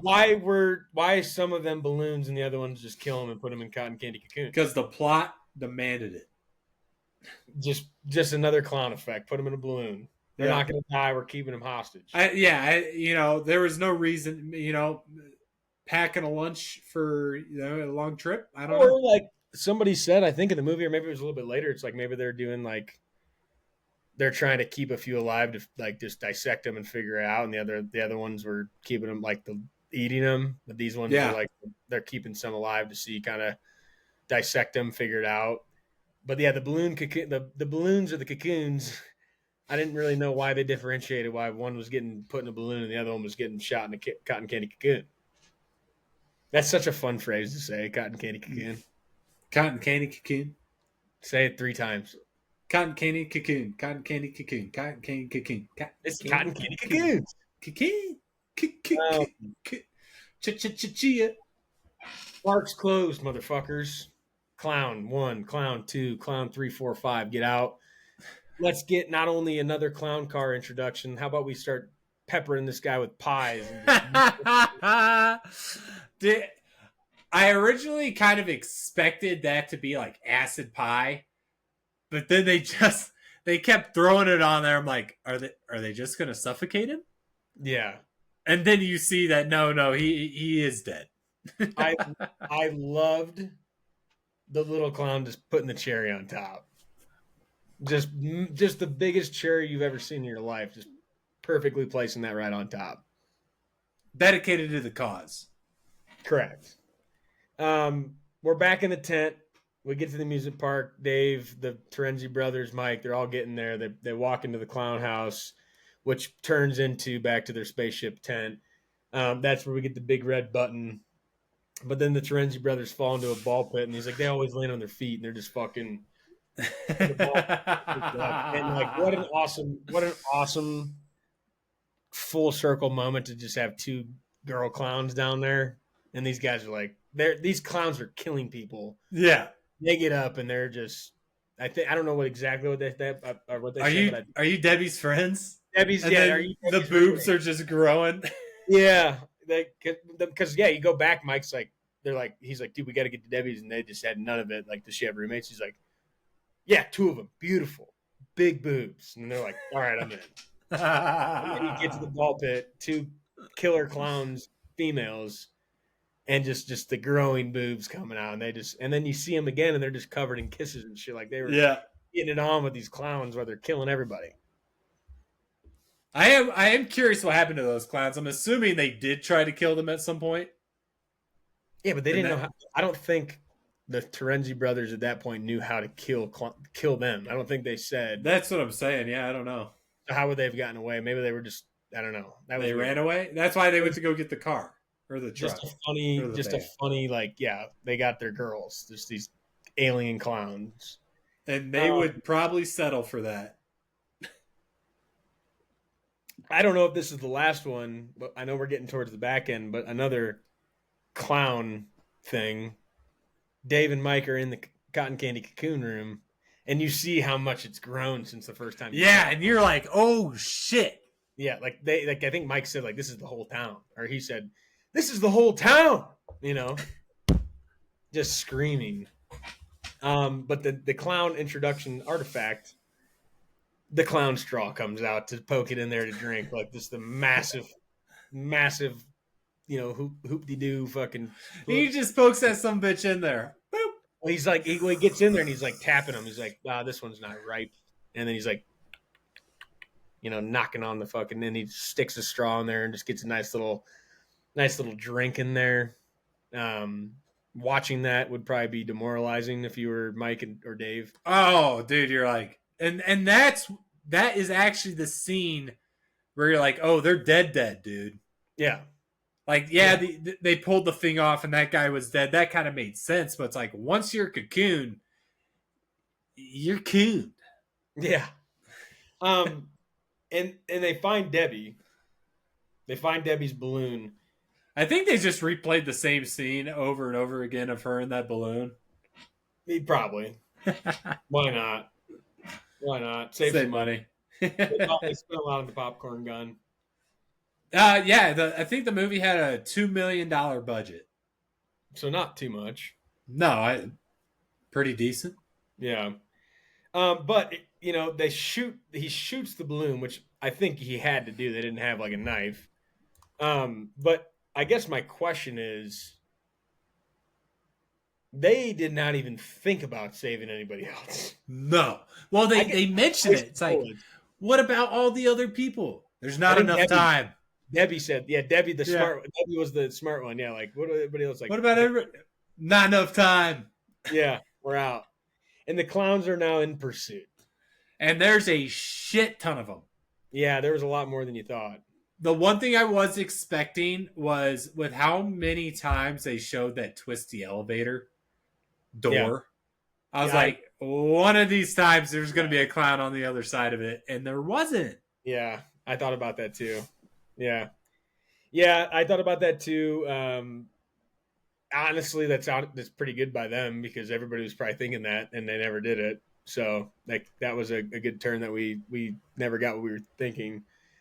Dave was a sharpshooter with the fucking shotgun. Was not missing the nose. Dude. Reload your fucking gun. Yeah. And he's got the pistol too that he just kind of forgot about. And they had time. The clowns couldn't move that fast. No. They were not fast. And I don't think he brought a lick of ammo with him. Like, what the fuck are you going to do with 5 shots? I did appreciate, because a lot of scary movies, when the antagonist is moving, they move. Like Michael Myers walks at the pace of light. Like everybody's sprinting away from Michael Myers, and he's walking, and then they get. Then he's right there, and he's there. These motherfuckers could not run. They did not ever make them any faster. No, I think it was a waddle was about as far as they went. And when they were running, it was like they're trying to pick their toes up because their shoes are so goddamn big. They go down the fireman pipe or the fireman pole, and they're going through all the clown shit. I know you loved the scene when they got to a door, and Mike, another door, another door, another door, another door, Mike, another door. Open the fucking door. Yeah, motherfucker. Like, you never seen this shit? Keep opening them. Like, Dave's like out of ammo. He's like, bro, we got to go, man. Like, another door. I was thinking about you on that scene because I knew you were laughing. when he kept doing that, either you were pissed off or you were laughing because he's just I was laughing because of just like, oh my god. yeah. That was also funny. It's like the clown doors, like Why'd you guys stop? Good call. yeah. But then they're kind of doomed because they get through the little door yeah. and they're just surrounded by a million of these motherfuckers. Just a billion aliens show up. But that ship was huge, so like I didn't really. And then you get fucking wise guy Dave. Hey, climb up all this shit so they can surround us. Yeah, I mean, like, and like that was weird that the clowns couldn't climb that. Like they're just swinging with these bam bam bats, which is another clown thing. Like these little fucking not even real weapons, just toys. No. Just swinging them. And then our boys come back to save the Kool-Aid day. Man. What they say? Yeah. The great and powerful JoJo. Yeah. And all the clowns stopped. And I don't know to right now if they stopped because of that and they were talking with the clown head or because they knew Clownzilla was coming to the top shelf. I think both. You can definitely interpret it both ways. Like I think because at first you are like, oh wow, they are listening to that, and then when Clownzilla comes down, you're like, oh, yeah, true. Yeah, so what an ending we get. Ice cream truck comes in. I was like, the mother clown's coming down. I love that it's Clownzilla is what it actually was. The ice cream truck is just fucking toast. Like they just shot out, blown the fuck up. Like they did not cheap on the pyrotechnics. No, and like Dave and them are like, there's a way out now. We can get out. And then Dave he plays hero ball and he's like, you guys get out of here. Dave being the ex-boyfriend, finally giving Mike his tip of the cap. Like, hey man, get her out of here. I'll take this thing on. And then Dave goes from being the best sharpshooter we've ever seen to just wasting bullets. Just couldn't hit the broadside of a barn. The biggest nose he's shot at yet. And it still is a one-shot kill. Yeah, can't touch it. Can't even get close. Not even being competitive in this show. I have a callback that I don't know if you noticed, and maybe this is a complete miss by me. The earlier scene when the clowns were kind of all getting introduced in town, killing people and then doing different stuff, and you had the clown outside the burger joint, kind of getting the little girl to come out. Yep. He had the big clown hammer, which we didn't talk about, behind his back. I don't know if I saw that actually. So he's in the window, and the little girl's waving, and then he's doing the. No, yeah, I don't remember seeing the hammer, but. Yeah. I remember commenting on that scene like no one else sees this fucking clown outside. Yeah, just again, the 7-8 foot. You need to eat your dinner, motherfucker. Look in front of you. And then she gets up and they don't notice she's gone. But yeah, he's going like this, and then she starts walking, and they get outside, and like he's still doing this, and like he's holding just a massive mallet, like clown mallet. Is he? Back. Yeah. That burger joint was called Big Top Burger. Yeah. Tell me their circus tent, when it took off and started spinning when Dave was still in there fighting, that was not a big. That was a big top. Yeah, that was a big top. Yep, big top burger, and then this thing was a big top. Not that it's relevant. I just was like, oh, wait a second. No, but I mean, the film is sprinkled with stupid crap like that. Yeah, not stupid. That's hard. Dave gets King Kong grabbed by the clown, like. Another funny point if he's like looking at his gun and like doesn't see this hand, and he takes his police badge and stabs it in there. Yeah, kaboom! What the fuck? And I like the last little touch of the ship exploding when Clownzilla died, and then it just started doing fireworks. Like it blows up, and then like the blow up self destruct is now we just blast off some fireworks for a last little hurrah. Yep, and everyone's just watching it. And then how about the clown car just landing over there, and Dave and the brothers are inside. Were they inside the same car? Yeah, I thought the brothers were in the ice cream part of their van, and that's why they survived, and then Dave survived because of the car. The brothers were in the freezer when the truck blew up, and then they got in the clown car and went and Ah, and understood. then they came out of the top of the clown car when Dave came out the door, so they all survived. So, and then Got just it. an incredible ending. Everybody's good, and they just get pegged by pies, and you get the freeze frame Yeah. into the credits. Pa pa pa pa. Dude, this movie fucking rocks. It is all timer. This movie rocks, absolutely rocks. And my dad was talking like, you guys just had a shit movie, and now you're gonna. I have feel to bad. I'm like, I don't like. This you was had never entertaining. No, exactly. And it's just entertaining as fuck. When he said that, were you like, oh shit, like this movie's gonna be terrible? I had watched it already. I watched it yesterday. Oh yeah, that's true. Yeah, he was like, dude, I can't believe you guys are gonna go into this one. I was doing it to be funny, and I'm like, no, I know I like this movie. Yeah, I was curious what everybody else thought, and I know it's just me and you, but I was like, I honestly, and I think I said it last week. I was like, I think you're gonna like this movie, and this movie delivers on a lot of levels. Again, it's not 100% Rotten Tomatoes critic. No, I mean, dude, it's a low budget film. It's just got a lot of heart because of just how fucking wacky it is. I didn't look up how it did on Rotten Tomatoes, but yeah, dude, it's like the concept, probably has 1,000,000,000% on it. The concept of this movie is so good. This movie got a guess without seeing it. Did you look it up? No, Don't look it up. No, I have not. Guess the tomato meter on this movie.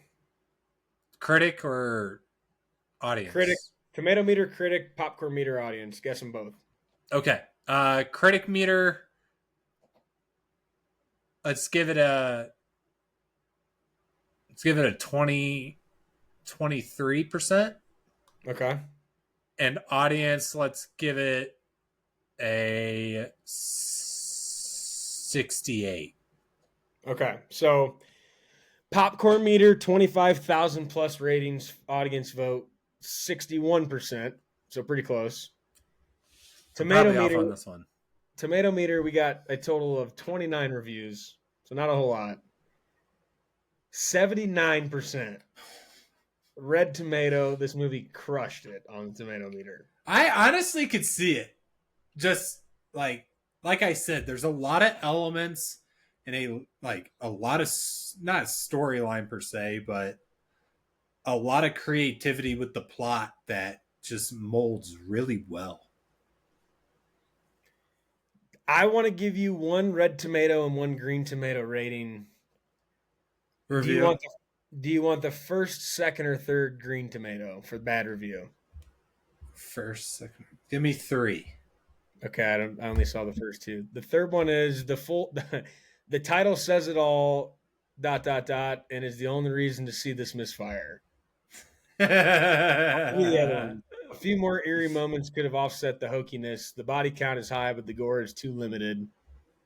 And then the first one, that's a fair one. a solid script and a killer score by John Mazzari prevent Killer Klowns from fading into obscurity like a lot of 80s horror. So even the bad reviews weren't that bad. The top review on here, which is probably the most recent, says Killer Klowns from Outer Space has long been one of my favorite horror movies. It's low budget and very over the top, but I find it charming and entertaining to watch clowns wrap people in cotton candy cocoons that burn their flesh off. That is what I'm talking about. Yeah. This movie rocks. I don't think I'll ever get to a point in my life where I couldn't turn this movie on and still enjoy it. I would agree. And it doesn't make any sense. But again, like we've talked about, you just hear the title and you're like, I got to figure out I got to watch this movie. Yeah. So, yeah, final thoughts to me are I loved it.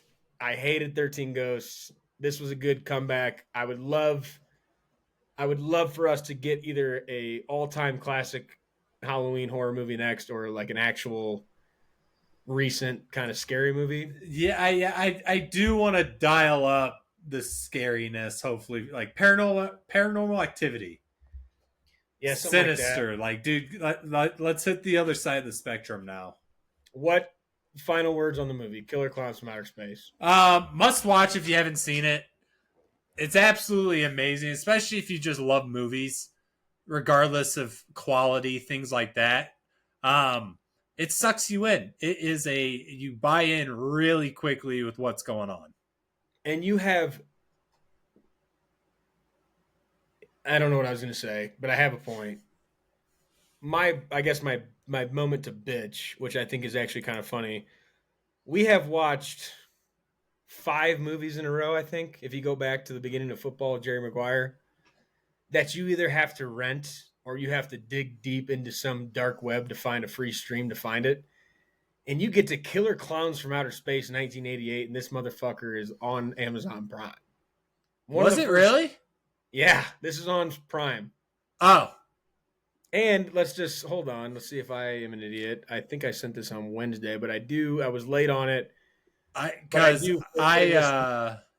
just streamed it on Daily Motion. For everybody listening in our Discord, I do post the movie of the week every week. I was late this week. I posted it on Wednesday. Geese said he watched it on Thursday. It does say I do put where to watch. Then I'll look at it. Jerry Maguire was on Hulu. So We Are Marshall, Blindside, Draft Day, 13 Ghosts, Rent. None of those are streamable. We're in football season, and the Blindside and Draft Day and We Are Marshall. None of them you can find on the 80,000 streaming services we have to pay for now. But you get the Killer Clowns from Outer Space, cult classic 1988 horror sci-fi comedy, Amazon Prime. Book it. It's on there. So, great movie. Honestly, not a bad two-man pod here for a movie like this. This was a fun one to talk together about. Glad we didn't have to. I think it definitely helps having someone here not see it before. Yeah, just for first reactions. But yeah, dude, it is a cult classic. I'm sold. And if we get what we want moving forward, I'm sure it's not going to be a movie we haven't seen before, but it's probably going to be a movie we haven't watched in a while. So, without further ado, we bring to you the extra butter wheel that's going to determine episode 3 of the Halloween Spooky series in the month of October as we lead up to Halloween, which I believe our last episode will come out right around, if not on Halloween itself, because I believe, if we've talked about this already, Halloween is on a Friday, so our final episode will be brought to you on a Friday. We need to get to something. I liked this movie a lot. 13 Ghosts wasn't supposed to be, shit, but it was. Let's get something. It was a fun movie. It was a fun movie. Come on. yeah.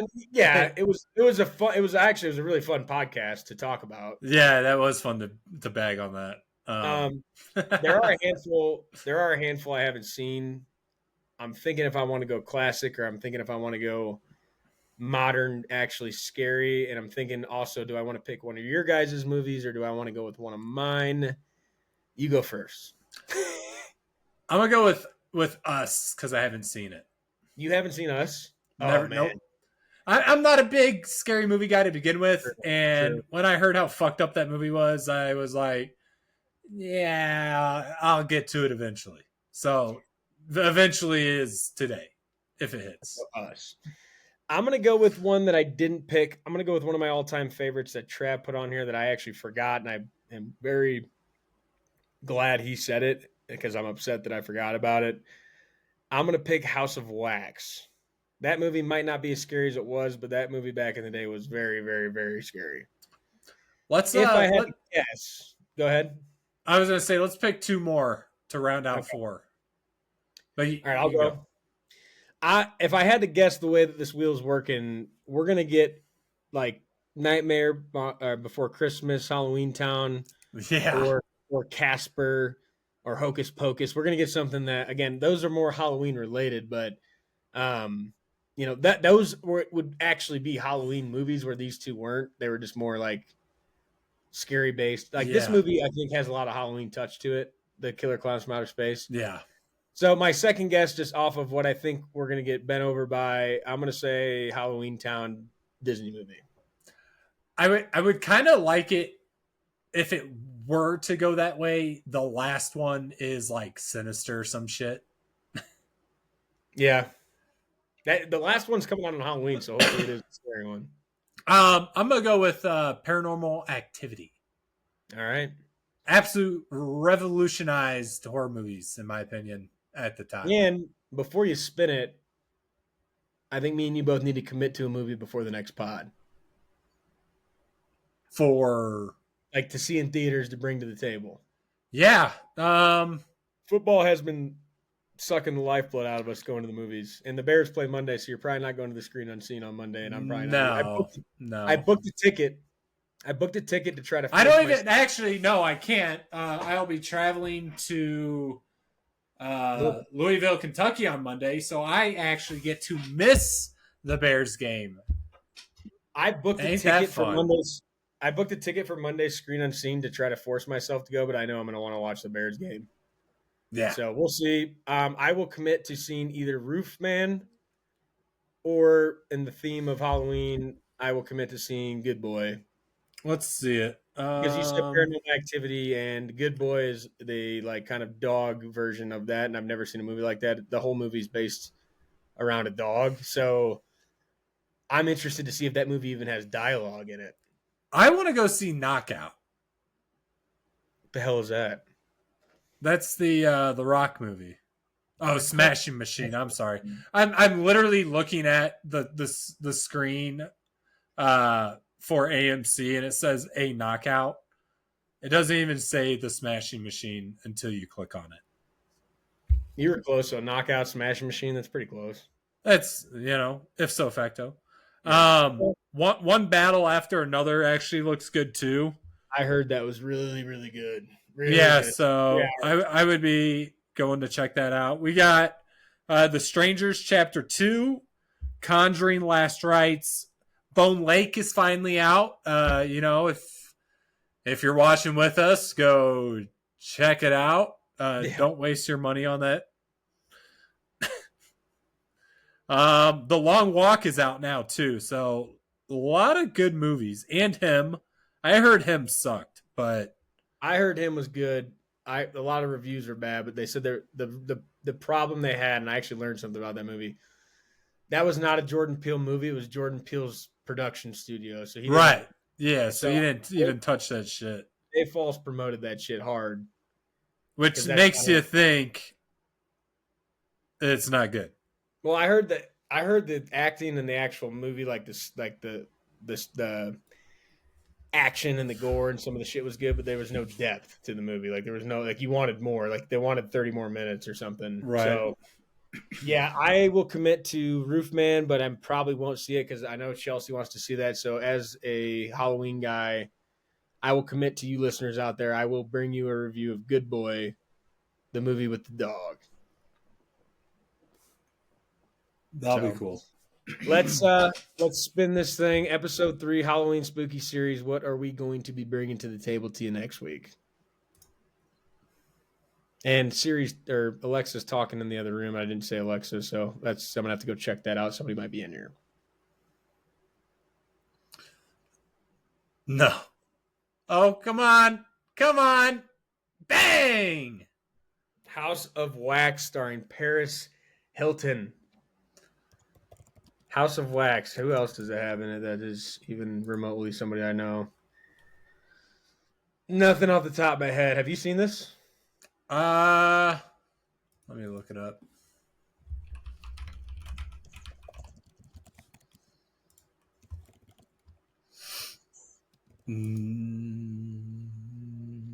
Rotten Tomatoes, House of Wax, 2005, rated R horror movie, 27% tomato meter, 44% popcorn meter. Does not have good reviews. I thought this movie was very scary back in the day. I don't think I ever watched it. So it's a good one. It might suck now. So let's set the stage. It's 2005. I was a kid when I watched this. This could stink, but I loved it. So I'm going to go into this with a positive mindset that it's going to be good. This is if this is like 13 Ghosts, I am going to eviscerate this movie. Just letting you know now. If this movie sucks ass, the heat is coming. Here's the thing that I will tell you. This movie has a plot. That movie fucking had no story. There was a story. They tried. Yeah, They tried. I think this movie, my prediction is the movie itself, the plot might kind of stink. I don't remember all of it, but I know for a fact the gore and the act, like the kill scenes and things like that, I know those are still going to hit. And they're going to make you cringe because there's some fucked up stuff in this one. Yeah. Maybe I have seen this before. It's been a long time. What year is this? 2005. Yeah. So it's not new. So the critics' consensus, bearing little resemblance to the 1953 original House of Wax, is a formulaic but better than average teen slasher flick. So if that gives you any insight, there you go. Killer Klowns from Outer Space, everybody. Killer Klowns from Outer Space. Watch it on Amazon Prime. The two-man show, the pick and roll. I think next week we should have all four of us back. It's nice when the two of us get a chance to chop it up, but there is an element to be added when the four of us get a chance to shoot the shit and have live touchdown picks for you. Reminder of the touchdown parlay. Puka Nacua, Hassan Haskins, Marvin Harrison Jr., Ashton Genty, plus 22.51 boosted to 29.94 on the DraftKings Sportsbook, an unofficial sponsor of the Extra Butter Boys podcast. We love them. FanDuel's all right. There's some other apps, but let's get on the DraftKings Sportsbook. A lot of good boost out there. Let's hit our parlay. Let's win you guys some money, and let's listen and watch some more scary movies, guys. We are moving into House of Wax of 2005, one of my all-time favorites in terms of scary movies. I hope it doesn't let us down. I know I'm getting set up on a pedestal here to get shot down by Geese because of 13 Ghosts, but we'll find out when we see you next. I am not joking. I'll ruin it. You're going into it with the wrong mindset. You're already no. Well, no. You gave me the wrong mindset, so you you're have no one to blame but yourself. To hit it. I went into 13 Ghosts. I'm joking to a certain degree, but yeah. You have to be fair here. I did not have any expectations for 13 Ghosts, but then that podcast happened, and now you're going into this one wanting it to suck. That is a fact. I don't want it to suck. I'm just saying if it does suck, unbiasedly. You're going into it thinking it sucks. I can't help the way I feel. I can't either, but I'm just saying there is a difference in terms of heading into this movie. You want it to be bad. I know it. I feel like I've seen it before. There's one scene that I'm going to point to that I think I know you're going to cringe at. I know it for a fact. And not a cringe of like, this sucks, a cringe of like, you're going to feel it in your body when it happens. Dude, the fucking, what was it, Saw 5 we saw together? Something like that back in the day. Yeah. Yeah. This movie has some of that like type of attack. So that's going to do it for episode 2 of the Halloween Spooky Series, guys. Thanks for listening. Shout out to my father for picking an all-time movie, a 1988 cult classic, The Killer Klowns from Outer Space. We are moving on to episode 3, House of Wax, 2005 horror film with Paris Hilton and some other people I don't remember. Good movie. We're going to find out, get the boys back. We're going to promise you at least one movie out of myself, and good boy Geese is going to try and get out to see a movie, The Smashing Machine, with Dwayne "The Rock" Johnson. And if you've watched the preview and you see Dwayne Johnson, you're going to think, is there another Dwayne Johnson that I've already said? Because it does not look like him at all. They do a great job covering that. Guys, when you do get out there, and if you go watch Good Boy with me and you want to come back and listen to how I preview it and you think I'm wrong and I'm an idiot, that's okay, but we want you to go see it. Get butts in seats. Go watch The Smashing Machine, AMC, Alamo, doesn't matter. We're both A-list members. We got the free movies.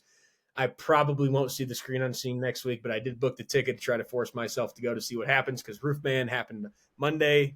This past Monday, Roofman was The Screen Unseen. I've been dying to see it, but my wife wants to see it, so kind of glad I didn't go. Wait, Roofman was The Screen Unseen? On Monday, yeah. God damn it. Yeah, we missed out on that one. So, but that will do it. When you guys go see Good Boy or you go see The Smashing Machine or you sit and scream unseen on Monday or when you're watching The House of Wax to prepare for next week's podcast, to listen along to see if I'm right or he's going into it with a negative attitude like he is, and I fucking know it. But get your goddamn popcorn out. Get behind the counter. Ask that guy. Ask that girl. I got the extra large. Get over there to the damn button. And don't forget to hold it down just a little bit longer for your extra butter. We'll catch you next week. Extra, extra butter on the corn for me. Extra, extra butter. I hope they don't charge a fee. But it won't matter anyway. I got a good movie to play. I'm gonna ask my friends to stay extra butter for me.